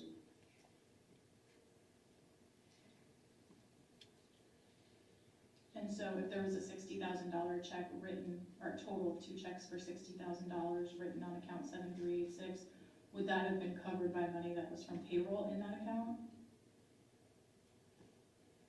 No. Nothing further at this time. You to hear the witness, Your Honor. Cross. Officer, you said that this began in 2019, but the investigation began with a crime line tip in 2022. Is that right? No, that was just the investigation into the gambling establishment that was in Osceola County. All right. So you have analyzed the 18 months of financial records for each of the 3 accounts. Is that right? Yes. Are you familiar with all of the transactions after having analyzed those accounts? For the most part. Is it unlawful to transfer money between a person's checking and savings account? No.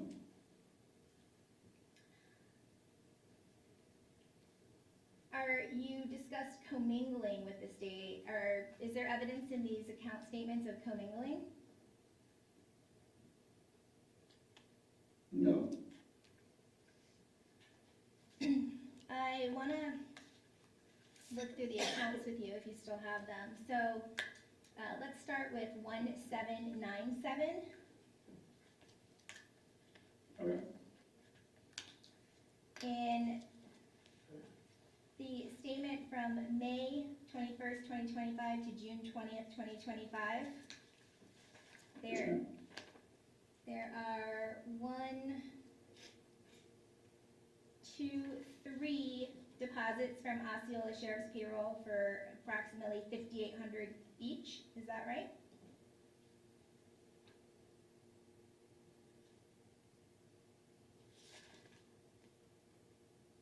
There's specifically on May 23rd, 5861.28. June 6th, 5861.27, and June 20th at 1559.23. Yes. And on May 30th, there's a deposit for 2018-19 from the Treasury. Yes. Are there any other deposits deposits into this account in that month? Yes, And is that $5,000 on June the 5th? yes. And you have a Zelle payment for 50 on the 27th of May. So somebody named Brandon Inouye paid $50 via Zelle to the account? Yes, So between the Osceola County Sheriff's payroll and the treasury for this one statement, there's deposits of $15,299.97.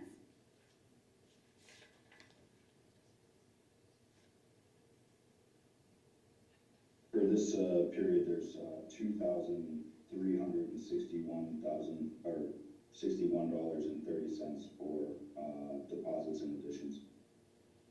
Right, but that's, the question is for the payroll and the treasury payment, they total over $15,000 for the period ending June 20th, correct?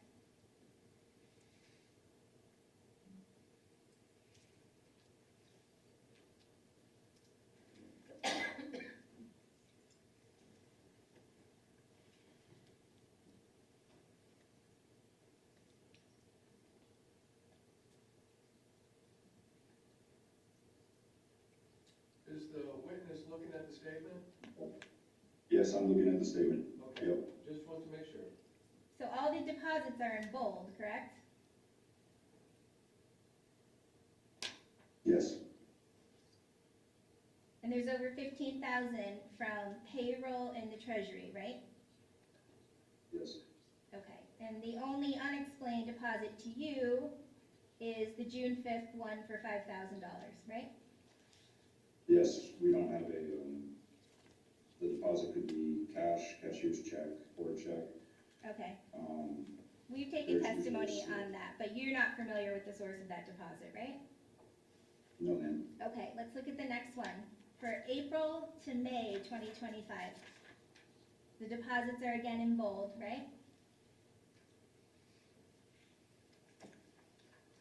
Yes, And there are two deposits from the Osceola Sheriff payroll, both in the amount of $5,861, right?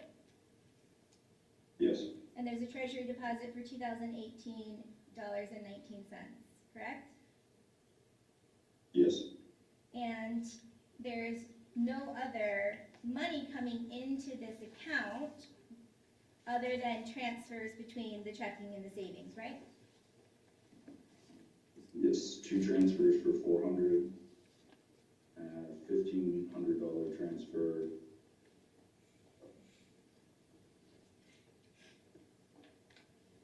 $500, and those would be the transfers. Okay, but as for the transfers, they don't come from any source other than one of the 3 joint accounts, right? Yes, Okay. So for that month, with the sheriff's office and the treasury, there's over $13,000 in deposits?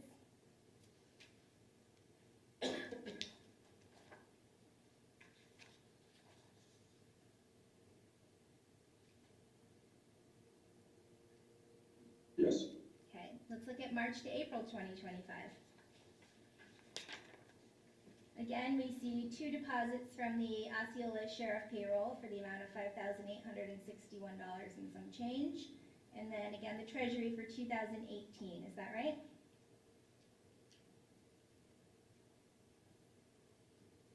yes, And again, the only other money coming into this account comes from transfers between the checking and savings of the other 2 joint accounts, right? yes. 200 from 9217. Okay, and so for the sheriffs and the treasury, there's over 13,000 that comes into this account that month again, correct? Yes, And you aren't concerned that the Osceola County Sheriff's payroll was illegitimate, is that right? no, no concern. Okay, and the same with the treasury deposits, no concern? No concern. Okay, so let's look at February to March 2025. Again, we see 2 deposits from the Osceola County Sheriff's and 1 from the Treasury, right? Yes, And this month, no transfers between the accounts, but a few dollars came in from an Amazon return, right? yes, just a transfer out of this account. So again, no unexplained deposits, correct? No, Okay, and so for that month, between the Sheriff's Office and the Treasury, again, over $13,000 coming into the account. yes, Right? All right. Let's look at January to February 2025. Again, 2 deposits from the Osceola County Sheriff's and 1 from the Treasury. Is that right? yes, And again, this month, no transfers between the accounts, but again, another Amazon return, right?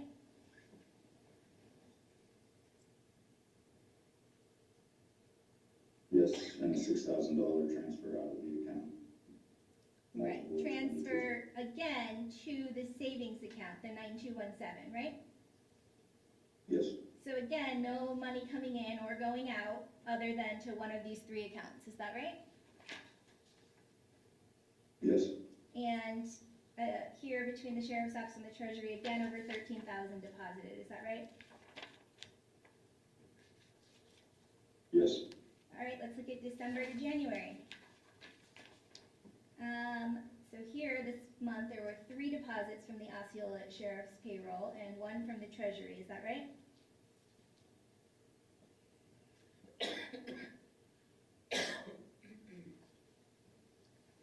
yes, And again, no money coming in or out except for one of the 3 accounts, right?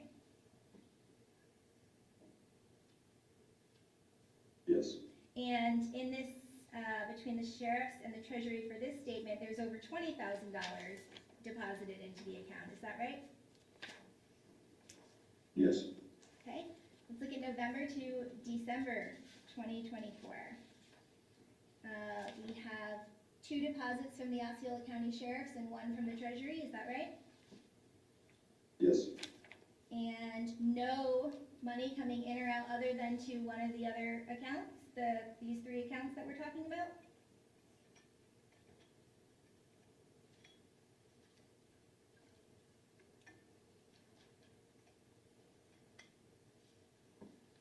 yes, And so between the Sheriff's Office and the Treasury, we have over $14,000 deposited that month, right? yes, All right, let's look at October to November 2024. We have this month 2 deposits from the Sheriff's and 1 from the Treasury. Is that right?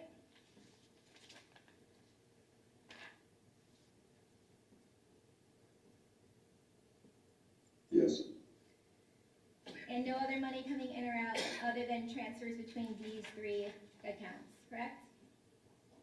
yes, And so the money coming in from the sheriff and the treasury is over $14,000 for that month, correct? yes, Okay, let's look at September to October 2024. Osceola County Sheriff's deposit, we have 2, and then 1 treasury deposit, is that right? yes, And no other money coming in or out other than transfers between the accounts, is that right? yes, online transfer from 9217, Which is the savings to the checking, right? yes, And there's nothing improper with a person transferring money from their savings to their checking to cover their bills, correct?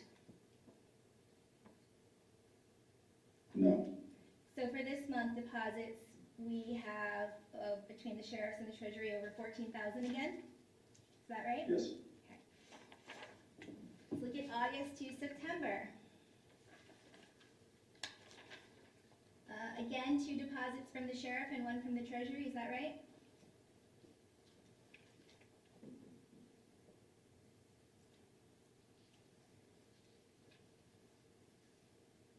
yes, And no money coming in or out other than to one of the other 3 accounts, or these 3 accounts, correct? You have the $5,000 transfers twice from the 9217 and the withdrawal appears to be from ATM or at the bank for 5,000 into the account. Okay, so on September 3rd, it shows $5,000 being transferred from the savings to this account, right? Online transfer from savings 9217 for Right. 5,000. Right. And so again, all of the transfers are within the 3 joint accounts, right? Yes, And the ATM transaction is a withdrawal from the account, not putting money into the account, correct? yes, And so here, between the Osceola County Sheriff's and the Treasury deposits, we have over $13,000.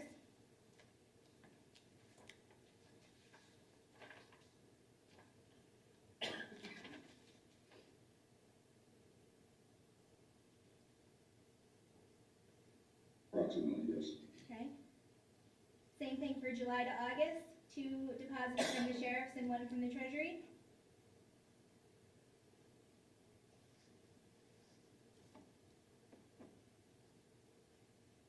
Yes, No other money coming in or going out other than transfers between these accounts.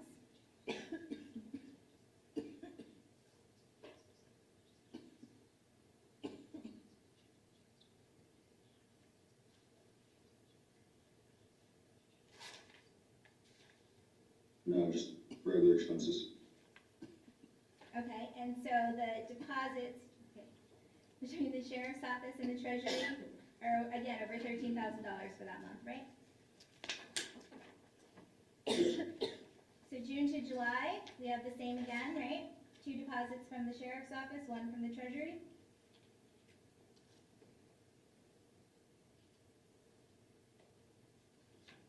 Yes, No money coming in or out other than to one of these accounts. you have the 2,000 going into the account from, Savings on And July 2/7. 15th. Is that right? yes, Okay, so again, that money is coming from one of these joint accounts, right? yes, So the Sheriff's and the Treasury this month are over $12,000 deposited. yes, Let's look at May to June 2024. 2 deposits from the Sheriff's Office and 1 from the Treasury, is that right? yes, Any money coming in or out other than to one of these accounts, money coming from the savings, right? Which is one of the joint accounts, right? yep, No other money coming in or out? other than expenses and transfer to the account 7386 for 6,000. Right, which is one of the 3 accounts we're talking about here today, right? Yes, Okay. So the money coming in that month between the Sheriff and the Treasury is over $17,000.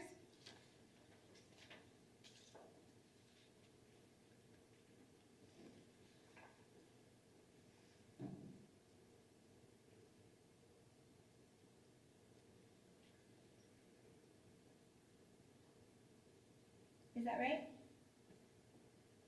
um,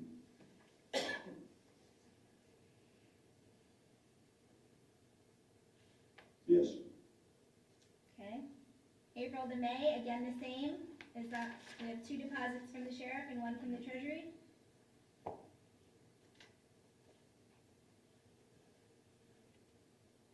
yes. No money coming Can in. we go back, Go ahead. I'm sorry, can we go back to the May, June? Which one? May through June? Yes, okay, go ahead. It was not 17, I don't believe it was 17. All right, let me walk you through it. On May 24th, there's a deposit for over $5,000 from the Sheriff's Office, right? Yep, and then you have the other one on the 7th? Yep, we have it on June 7th, and then we have one on June 21st, all of them for over $5,000. Yes, okay, And then the Treasury for approximately $2,000, bringing us to the 17th. yes, Okay. So April to May, again with the 2 deposits from the sheriff and 1 from the treasury.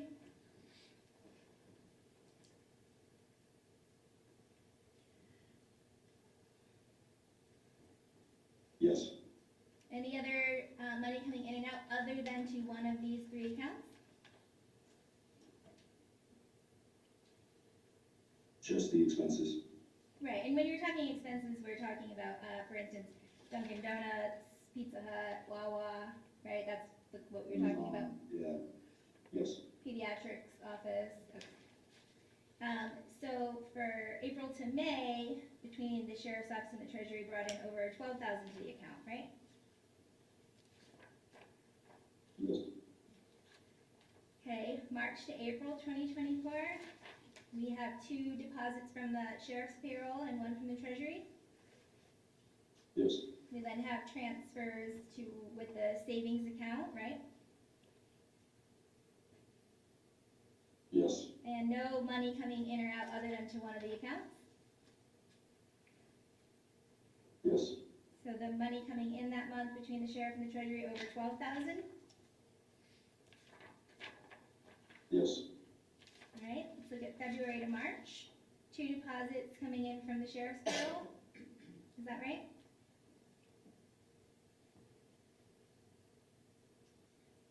Yes. 1 from the treasury. Yes. No money coming in or out other than to transfers between the accounts. Yes. And deposits from the sheriff and the treasury over 12,000, correct? Yes. All right, January to February 2024, 2 deposits from the sheriff's payroll, 1 from the treasury.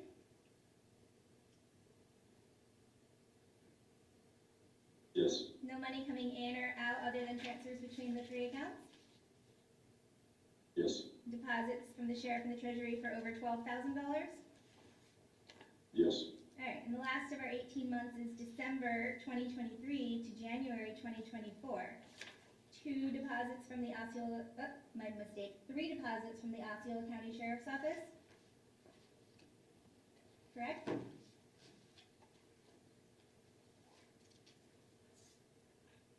Yes. 1 from the treasury.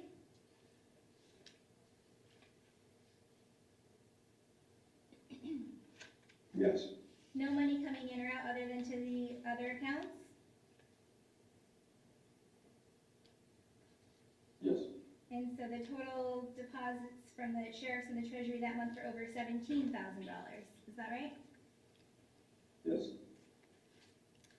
So that was account 1797. Now let's look at the savings account that you were testifying about. Yes. The, What's the number? sorry, Judge, 9217. This is defense 1B. All right, let's look at May to June. The only money coming into or out of this account comes from one of the other accounts, right? Or like with the, Objection, if counsel could specify the year of the statement that she's referring to. Let's just start again with, like we were doing with the last one. Give us the month. all right, let's look at May 15th, 2025 to June 13th, 2025. Yep. The deposits this month are both from the checking account to the savings account, right? Yes. And the withdrawals are from the savings account to the checking account, right? No, there is a counter withdrawal of $127,000. Okay. So other than the $127,000, all of the transfers are between the savings and the checking of these accounts. Is that right? Yes. Okay, let's look at April to May 2025. Is there any money coming into this savings account from other than the checking accounts? No. And let's look at March to April 2025. Is there any money coming into this account other than from the checking account?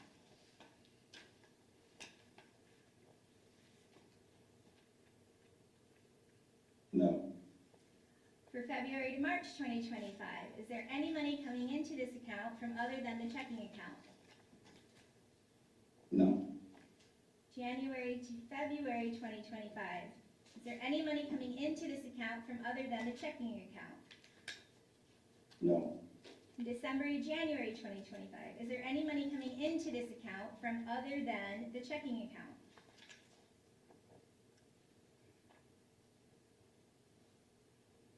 No. Let's look at November to December 2024. Is there any money coming into the account from other than the checking account? No. Let's look at October to November 2024. Is there any money coming into the account from other than the checking account? No. Let's look at September to October 2024. Is there any money coming into the account from other than the checking account? No.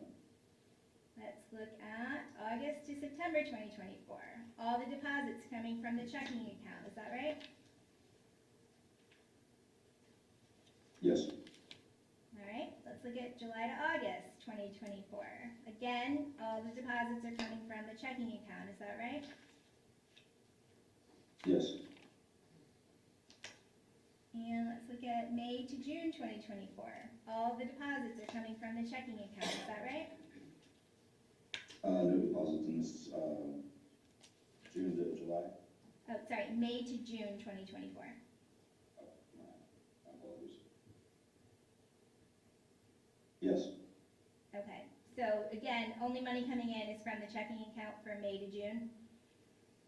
Is that right? For May to June, the only deposits were two deposits coming from 1797. Which is one of the two checking accounts, right? Yes. And I did skip a month because the month prior, there was no deposits at all that month, is that right? June to July? June, July, yes. Okay. April to May 2024, the only deposits made into this account are from the checking account?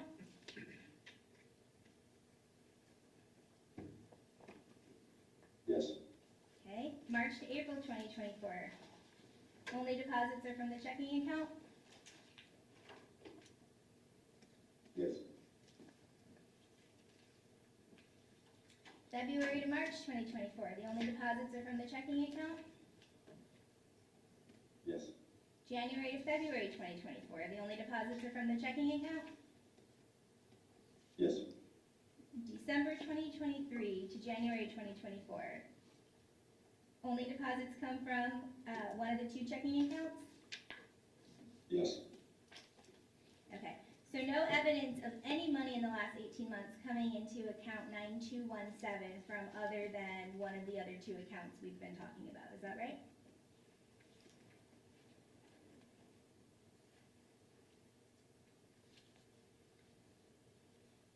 Yes.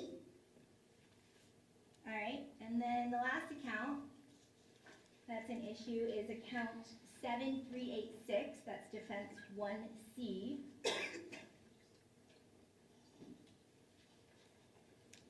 And prior to the arrest of Marcos Lopez, there were only deposits into this account from either one of the other two accounts, is that right?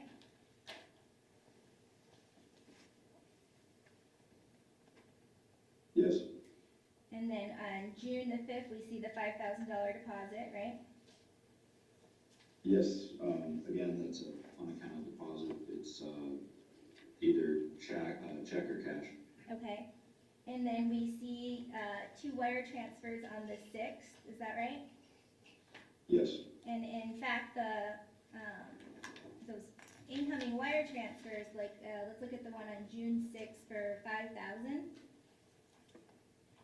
That one says it's from Karen Lopez, is that right? Yes. And then it says in the notes for bond, is that right? Yes. And then on the 13th is the $60,000 deposit, right? Yes. And you said that you found a deposit slip in Ms. Lopez's car corresponding to that $60,000 deposit, right? Yes, but again, no source of the funds for the $60,000.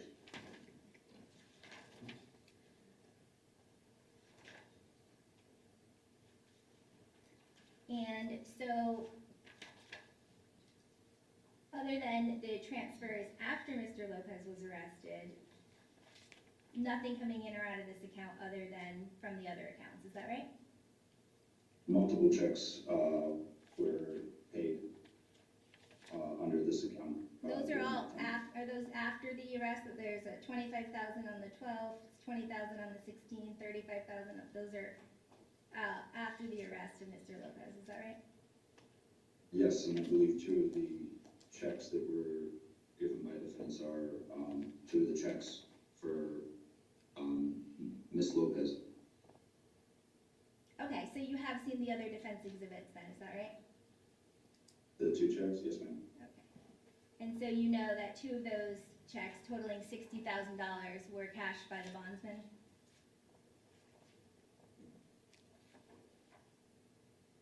Yes.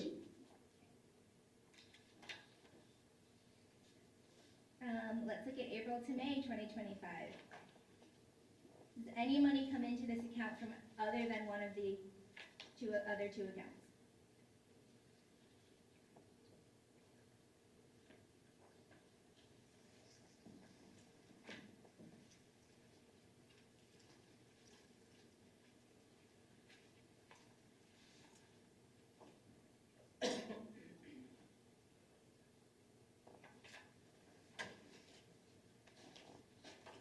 I don't believe so.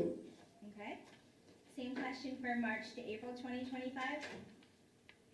Now, here we have on April 23rd, an IRS tax refund for $2,082.80, right?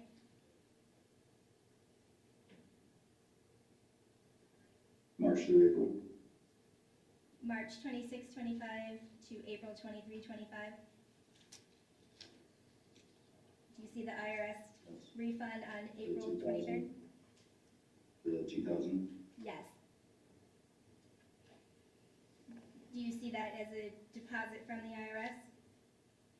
Yes. Okay. And is there any reason to believe that the IRS tax refund is an unlawful fund? No. Okay. And any other deposits into this account from anywhere other than one of the other accounts, or it looks like there was a $48 return for Ross stores, is that right? Yes.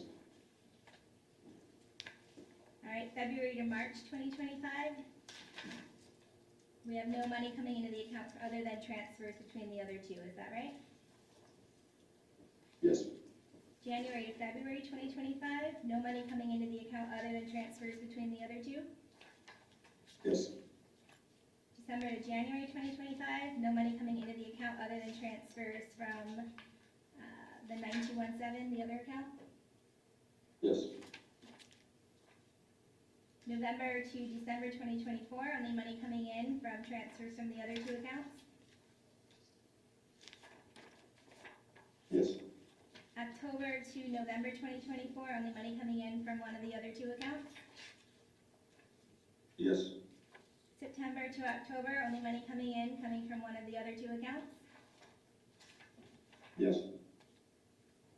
August to September 2024, only money coming in, coming from one of the other two accounts. Yes.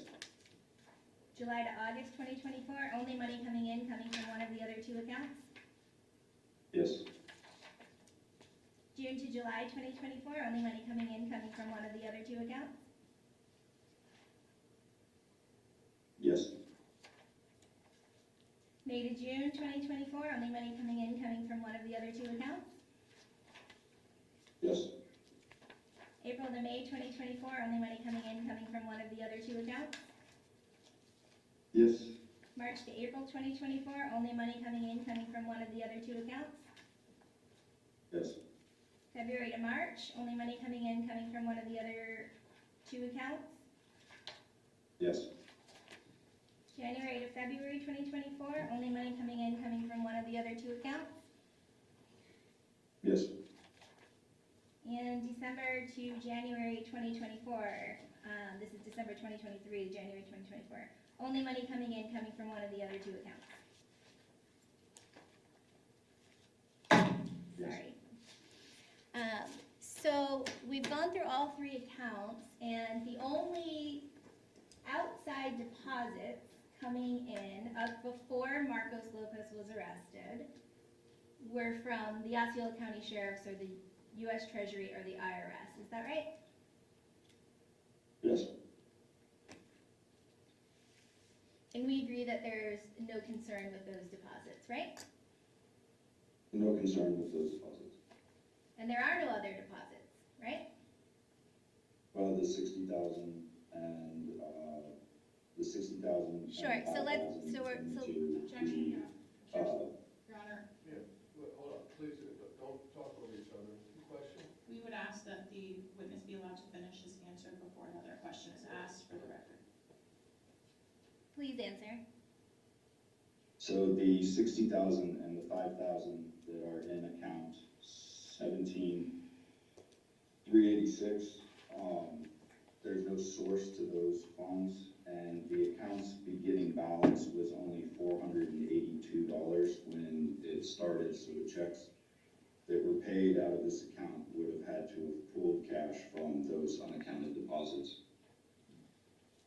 Well, let's look back at the accounts from 9217. What was the beginning balance for the May to June 2025?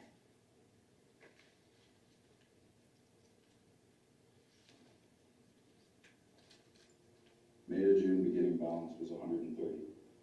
Okay, so weeks, in the 2 to 3 weeks before, there was 130,000 in that account, before Marco's arrest. Yeah. Okay, Yes. and the month before, the beginning balance was 128,000, right?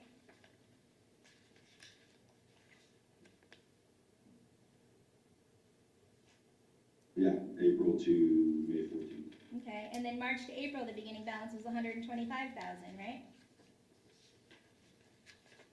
Yes. All right, let's look at, We're looking at 9217 right now. yes, Judge. Yes, sir. All right, let's look at February to March. The beginning balance was 122,900, right? And that, to be clear, 122,900, right? Yeah, 59 and some cents. All right, beginning balance, January 16th statement, 118,000. Yes. Beginning balance, December statement, 118,000. December 118, yes, ma'am. Okay, November, we had 114,000 beginning balance. Yes, ma'am. October, we had 113,000 beginning balance. Yes. September, 113,000 again. Yes. Beginning balance in August, 105,000. Yes.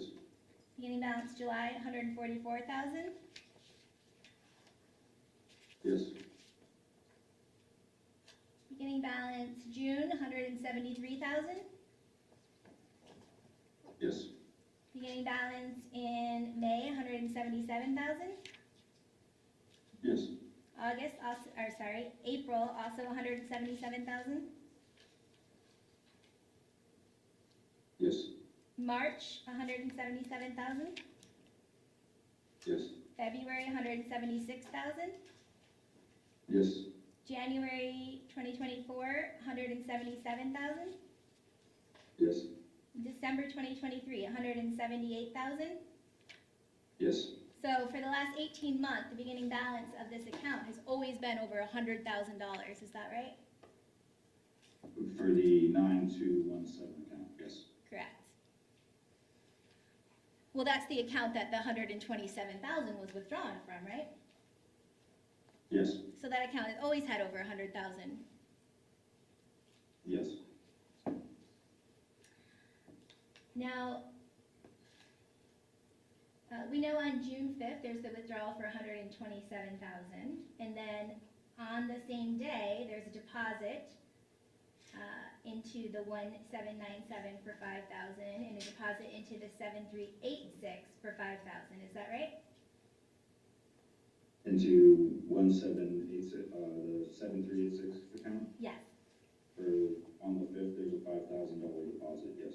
right. So if we're looking at transactions on the 5th, there's a withdrawal from the savings for 127, and then there's a deposit of 5 into the checking, and then another deposit of 5 into the other checking, all on the same day, right? Yes, And then on June 13th, we see the deposit back into 7386 of $60,000, right? yes, And you said that you found in Ms. Lopez's car the $60,000 deposit slip, right? Objection asked and answered. yes,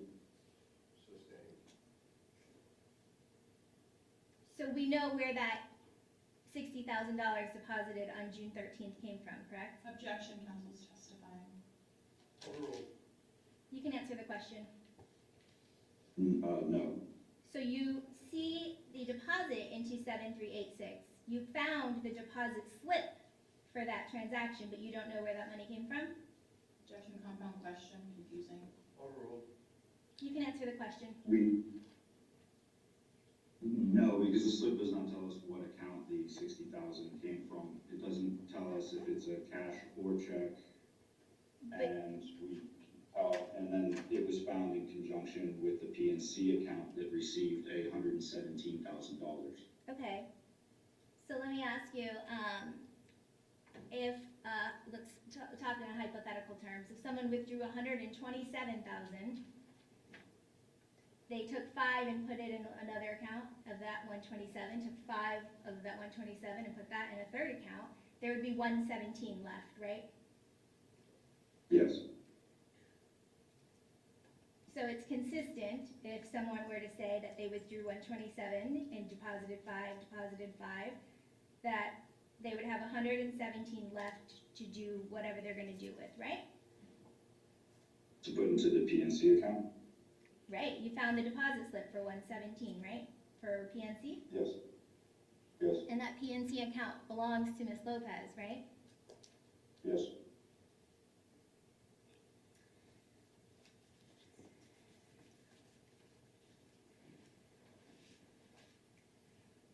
So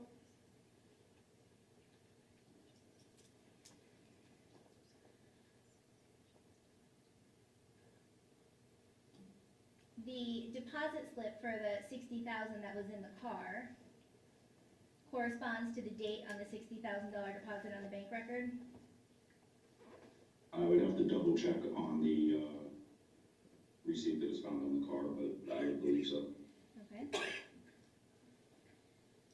So when you're saying that there's unexplained money in these accounts, you're just talking about these transactions we just reviewed after Mr. Lopez was arrested, is that right? The $60,000 in cash. Sure, but there's no, because we just went through every other statement, all 18 months for each of the 3 accounts, and there's no other unexplained deposits, correct? No, no other unexplained, other than some of the $5,000 deposits. Again, those are after he was arrested, right? There was one deposit, I believe it was in the 1797 account. Okay, let's look at that. Okay, what deposit are you referencing? You have to go back through.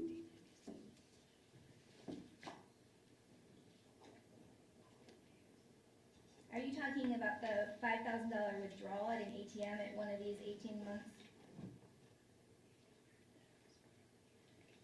Possible, I might have confused it, but I believe there was a $5,000 deposit. Okay, can you review the records and see if that refreshes your recollection on that? Yeah.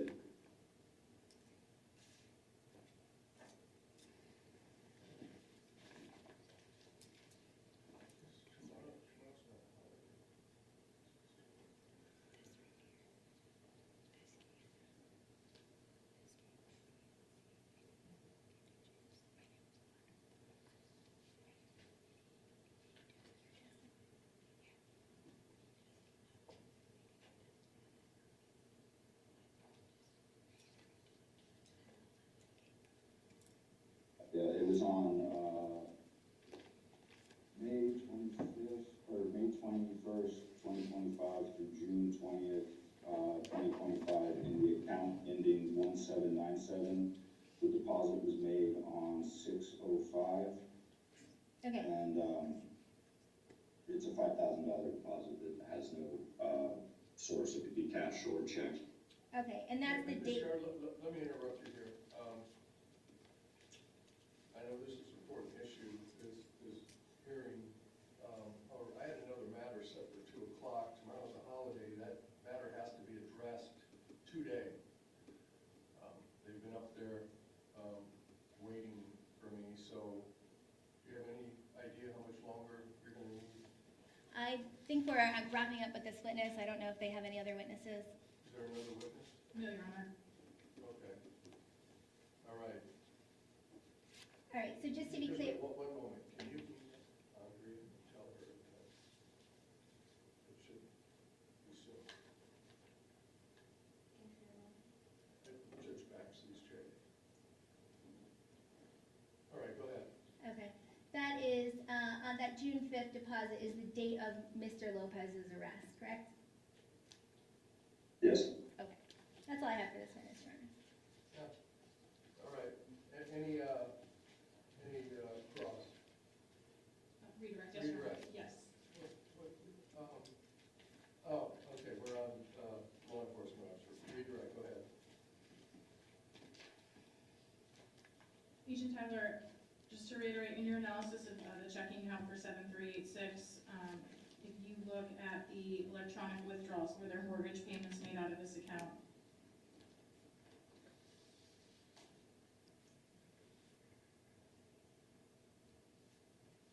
Yes. And so there's a recurring payments to these mortgages. For Centennial Bank, was the recurring payment $3,145.53?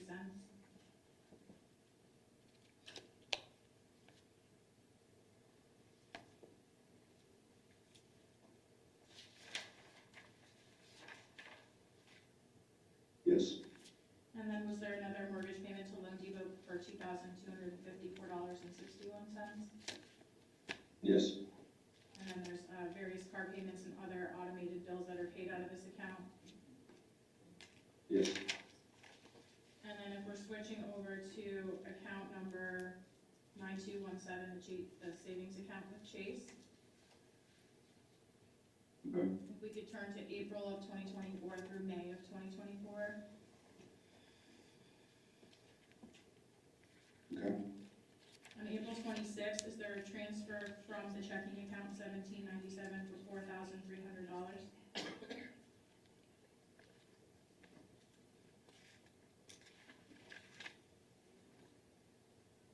For 9217? Yes. On what date? April of 24 through May of 24. Yes. And then does that money go right back out to the second checking account, the same amount, $4,300 on May 9th? Yes. And is this a combination of the consistent transactions that you've seen that the savings account money goes back out through the checking accounts regularly?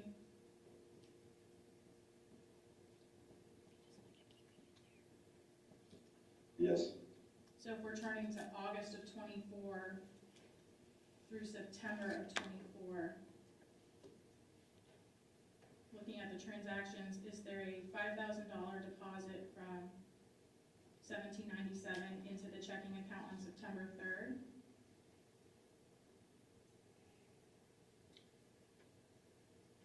Yes.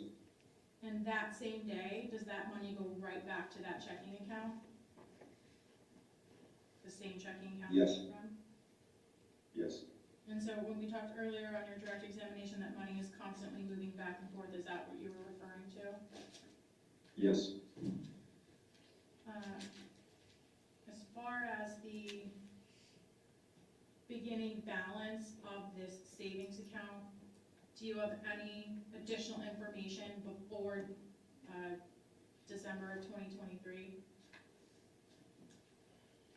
from the defense counsel for this hearing as far as the source of funds for that savings account? 927? Yes, 9217. No. And so that $60,000 that went back into the account around the time of Marcos Lopez's arrest, that is currently unexplained. The 60,000 went into the accounts 7386. And then there's a $117,000 that goes into a PNC account that you saw the deposit slip for, Yes. and that's not consistent with just the $127,000 that was withdrawn from the savings. There's no source for the 117,000. I don't have any further questions, Your Honor. All right, any more witnesses? No, Your Honor. All right, so let me ask you, what is the burden? Your Honor, the burden is on defense counsel to show No, that. I understand, but what is the burden proof? What's the measure? My understanding is that it's a preponderance of the evidence. All right. So the burden is on the defendant by the defense by preponderance of the evidence, okay. All right, so any argument? Yes, Judge. So I think that much of this hearing has lost sight of the purpose of 903-046. The purpose is to show that the money that has been tendered came from a lawful source. We have proven that the only money in any of these three accounts came from either the Osceola County Sheriff's payroll or the IRS or the Treasury for the last 18 months. And the savings account balance has been consistently over $100,000 for that entire 18 months. The agent's testimony about what he found in the car just shores up what Ms. Lopez testified to, which is that she withdrew 127, put 5 in one account, 5 in another, that left her with 117. She told us that she deposited that 117 into her PNC account. The agent found that deposit slip. And then she told us that she took the 60 and put it back in to cut the checks for the bondsman, which show is cleared in the account at the same time. Let me stop. Are we done with the witness? I can shut this down? Yes, Your Honor. All right, so thank you. I'm going to shut down the Zoom. Thank you. All right. You can go ahead. The agent testified that there is no evidence of commingling in these last 18 months, and that there is no unexplained transaction besides the ones that Ms. Lopez explained to us today, and the deposit slips that were found in her car validate is exactly what happened. There is one case that I would like to talk about very briefly, which is Jenkins v. State. It is at 404 Southern 3rd 511.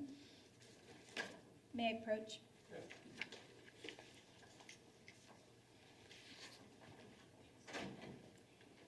This case went up on a writ of habeas corpus following a bond source fund hearing. And what the court finds is that, so on page 2, and I've highlighted it, the defense counsel was asserting that the bond source condition was satisfied because the funds used to pay the bond were proven to be legitimate, and argued that whatever was left in the bank account was irrelevant to the analysis. The court finds that once the source of the funds, the $60,000 that came out of the account that had a legitimate over $259,000 in the last 18 months, we have proven that that came from legitimate funds. According to their own agent, there's no evidence of an untoward deposit. There's no evidence of commingling. There are no deposits that come from other than the payroll, the IRS, or the Treasury. And what the court finds in this case is that the burden is met when we show that the funds are coming from a legitimate source. There is no burden to prove that every dollar that has ever been in every one of these accounts is valid. We have to prove that the $60,000 came from somewhere legitimate, and we prove that over at least the last 18 months, there was never an illegitimate deposit into this account.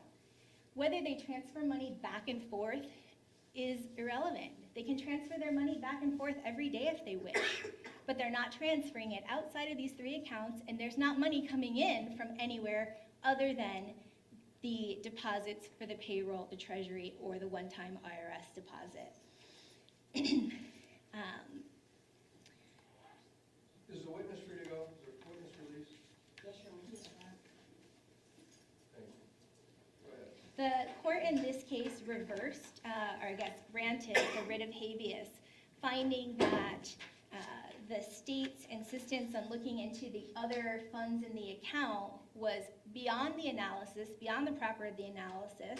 And in that case, they were trying to also allege that there were insufficient funds coming into the account to pay for all of the things that the person had to pay for. And the court states on page 3 of the printout, but page 7 of the opinion, that the person's, this is a quote, ongoing financial status has nothing to do with whether the funds used to post the appearance bond were derived from illegal sources and verges on the proscription against pretrial detention merely for being indigent. How much money they brought in versus how much money they spent is not what we're here for today. We're here to show that the $60,000, which is the only thing that they say is still an issue in this bond source, came from legitimate funds, and all we have is evidence of legitimate funds. She has met her burden, and the order should be entered that she can bond out today. All right, thank you. Response?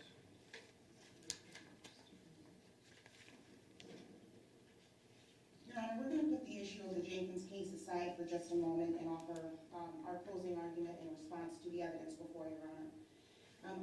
Most respectfully, I believe defense counsel is somewhat confusing the issues here.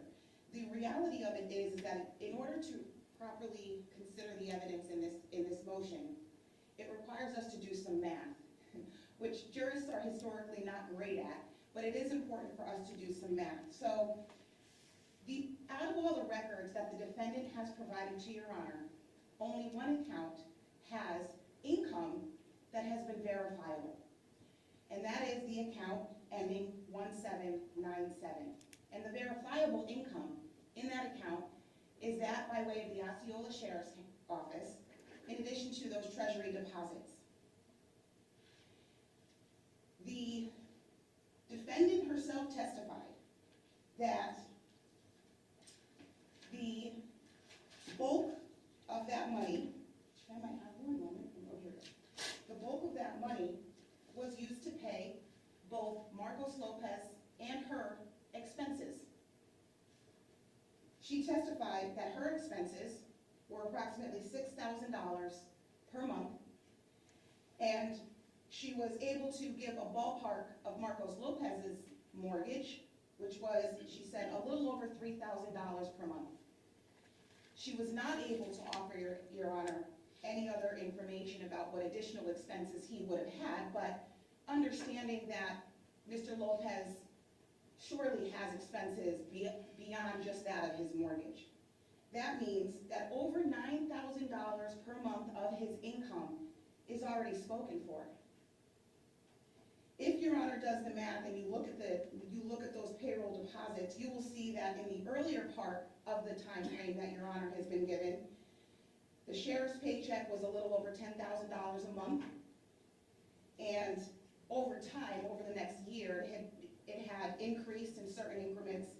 It could have increased up to $12,800 per month toward the end of that timeline that Your Honor was given in 2025. That means that after expenses, that would have left, on the higher end, only $3,800 per month from the payroll left to discretionary spending.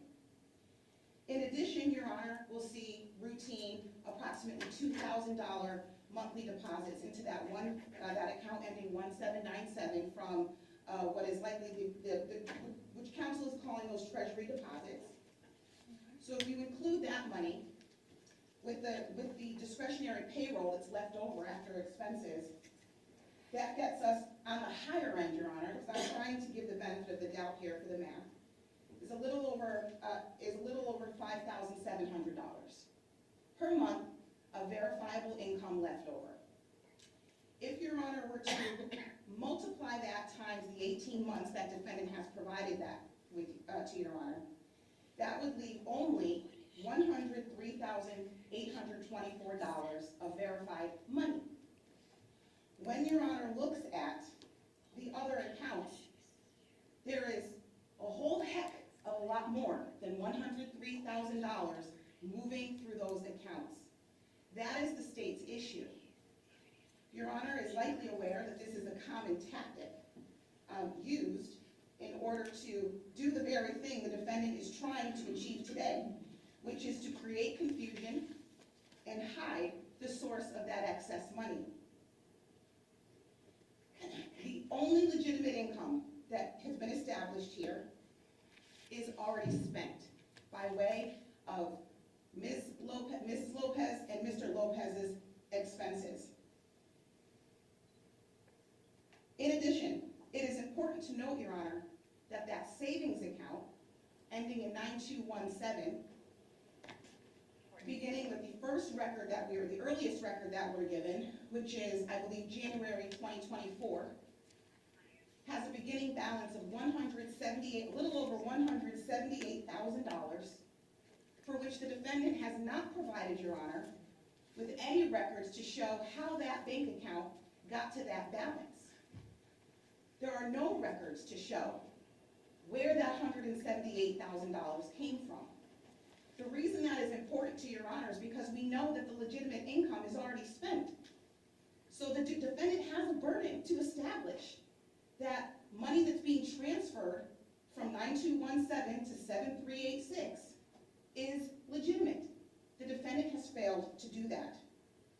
We already know now that that money cannot be supported by Mr. Lopez's verifiable income because, as the defendant told Your Honor, that money is already spent. This money, the analysis here, Your Honor, because of the shuffling, because of the mixing of funds, it is very much necessary to look at how the money has moved. The fact of the matter is, even the defendant's numbers that she attempted to tell Your Honor and explain makes no sense.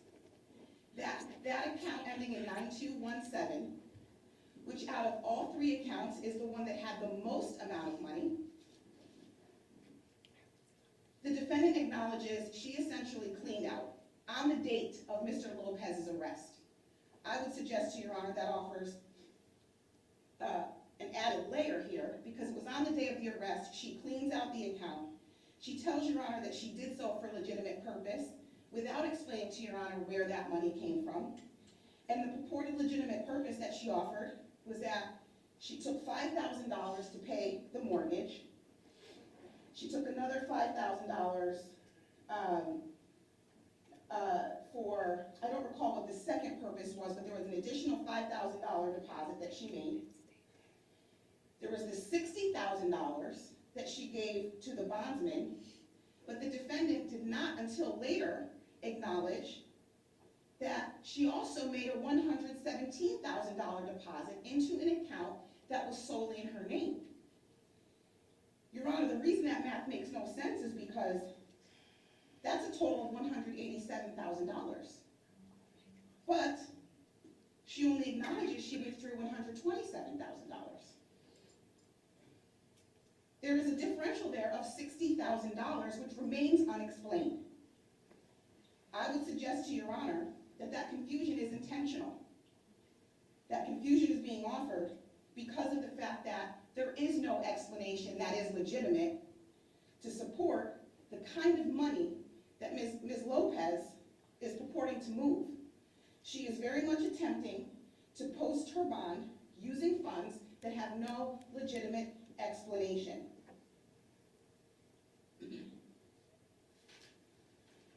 The Lopez's combined, with their joint accounts, Your Honor, are over-leveraged. That is what the financial analysis shows. They have more money that they're moving around and more money that they're spending than is legitimately possible if Mr. Lopez is the sole provider for the two of them on his verifiable income. Mrs. Lopez also testified, which made no sense, that she removed she cleaned out that 9217 account on the date of Mr. Lopez's arrest so she could have access to the money. But that makes no sense, Your Honor, because this is a joint account. She had access to it in order to withdraw it. So why would she need to clean out the account in order to have access to it? That makes no sense. The defendant is on the burden to persuade or to convince, Your Honor, by preponderance of the evidence that it's more likely than not that the money that she's attempting to use to pay the bond premium and to support the collateral in this particular situation does not come from criminal or otherwise illicit activity. Because the only income that is verifiable in this whole situation comes from the sheriff's the sheriff's department payroll and the treasury deposits, and we know that the majority of that money is already spent, that money should not, it is not enough. Whatever's left over, that approximately $5,700, is not enough to support the kind of money that Mrs. Lopez has been able to shift around, withdraw, deposit. And the very purpose of all this confusion, the very purpose of the shuffling of the money, when Your Honor does offer a close review of the way that the money is being shuffled, $6,000 being transferred on May 3rd, followed by May 6th, that same $6,000 going to another account. That is intentional. It is meant to confuse the viewer. It is meant to hide the true source of the origin of those funds. Based on that, Your Honor, the state contends that the defendant has failed to meet her burden and is instead trying to offer the confusion to support the fact that, of course, this money is legitimate and I should be able to post my bond. She's trying to do the very opposite, which is post her bond with illicit funds. The state still hasn't answered my question. Yes, Your Honor. The proof for the collateral and the premium. Yes. So if Your Honor looks at the premium is a separate, the bond is set at $400,000. The bondsman is on the hook for the entire amount, correct? What, I'm sorry, Your Honor? The bondsman would be on the hook for the entire amount, correct? That's correct, Your Honor. However, if Your Honor, when the state filed its motion for source of funds finding pursuant to that 903-046 subsection F, one of the arguments it put forth to the court was that the fact that the bond collateral would be on the bondsman, or the $400,000 would be on the bondsman, is that in and of itself, by itself, is not incentive to appear in court. There's no risk to the defendant in that instance, in the event, if there is no proper showing of collateral, number one. So 903-046 allows an inquiry into the source of funds, and it allows an inquiry. Tell me what you're looking at. Yes, Your Honor, that would be the state's motion. No. The Yes. statute. You said 903. Oh, I'm sorry, yes, Your Honor, 903-046, subsection 2F. Okay, well, that's what I've been reading. Yes, Your Honor. Go ahead. And so the necessity for considering the source of funds is in part to ensure that there is an incentive for the defendant to appear in court, and that the court is allowed. One moment, please, Your Honor. I have the statute in front of me now. What's the post bail or secure the Yes. appearance of bond? Yes, Your Honor. Also pursuant to, and it says, or any proposed collateral or bond premium may be linked to or derived from the crime alleged to have been committed. So when you continue to read on that statute, it goes on to actually talk about both the proposed collateral and the bond premium. I don't disagree with that, but why, the bond was set at $400,000. Yes, For Your all Honor. practical purposes, now the defendant is having to prove $440,000. No, so the $400,000 for the collateral, the $40,000, Your Honor, is a fee. That's not what the bond that the judge of Karen said. The Yes, judge we have an said- order for. Wait, hold up. The judge said it's $400,000, correct? Yes. Yes, Your Honor. So when the bond is set at $400,000, Your Honor is aware that The fee, the service, for the services of the bondsman, the premium is a separate figure. The $40,000 is to hire the bondsman to accept the surety for the $400,000. It's two different categories of, if you will, of expenses. But the bondsman is on the hook for the entire amount. That's correct. Ensure that the defendant appears in court. That's correct. And protect the community. Yes. Okay. All right. Anything else? Ross, the state will rest its argument, Your Honor. Okay. So again, the burden is on the defendant. It goes back 18 months. The state has agreed that there's $353,400 for the value of the house and $26,600 from the family. However, concerning the monies from the account of 9217, it goes back 18 months. It starts out at $177,000. There's no proof.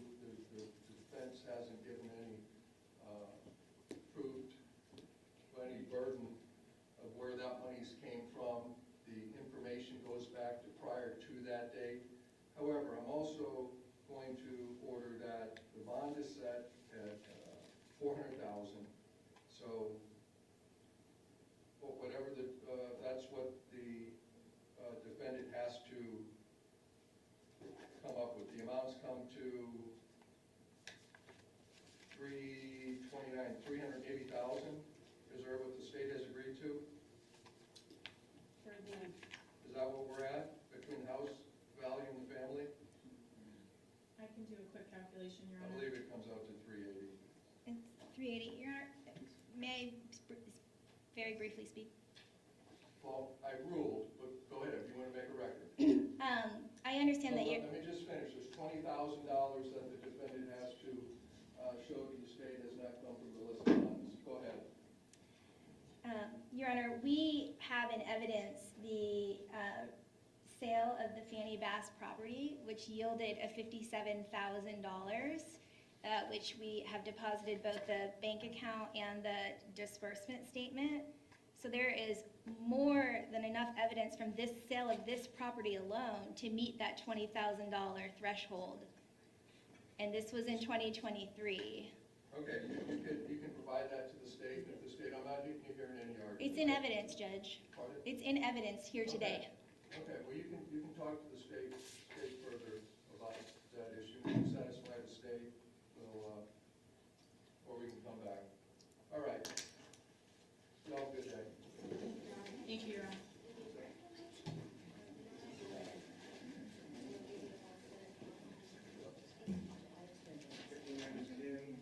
North Corridor. 1098, 1015, courtroom 1F. Should give you a return to jail.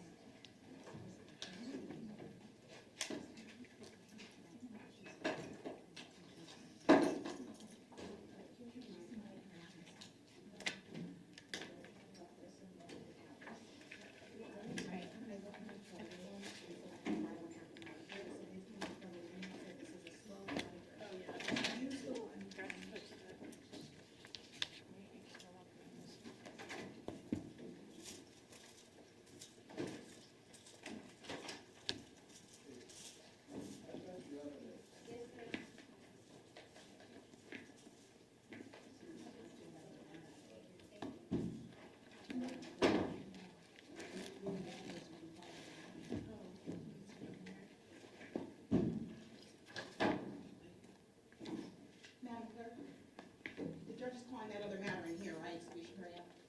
I'm not sure. Oh,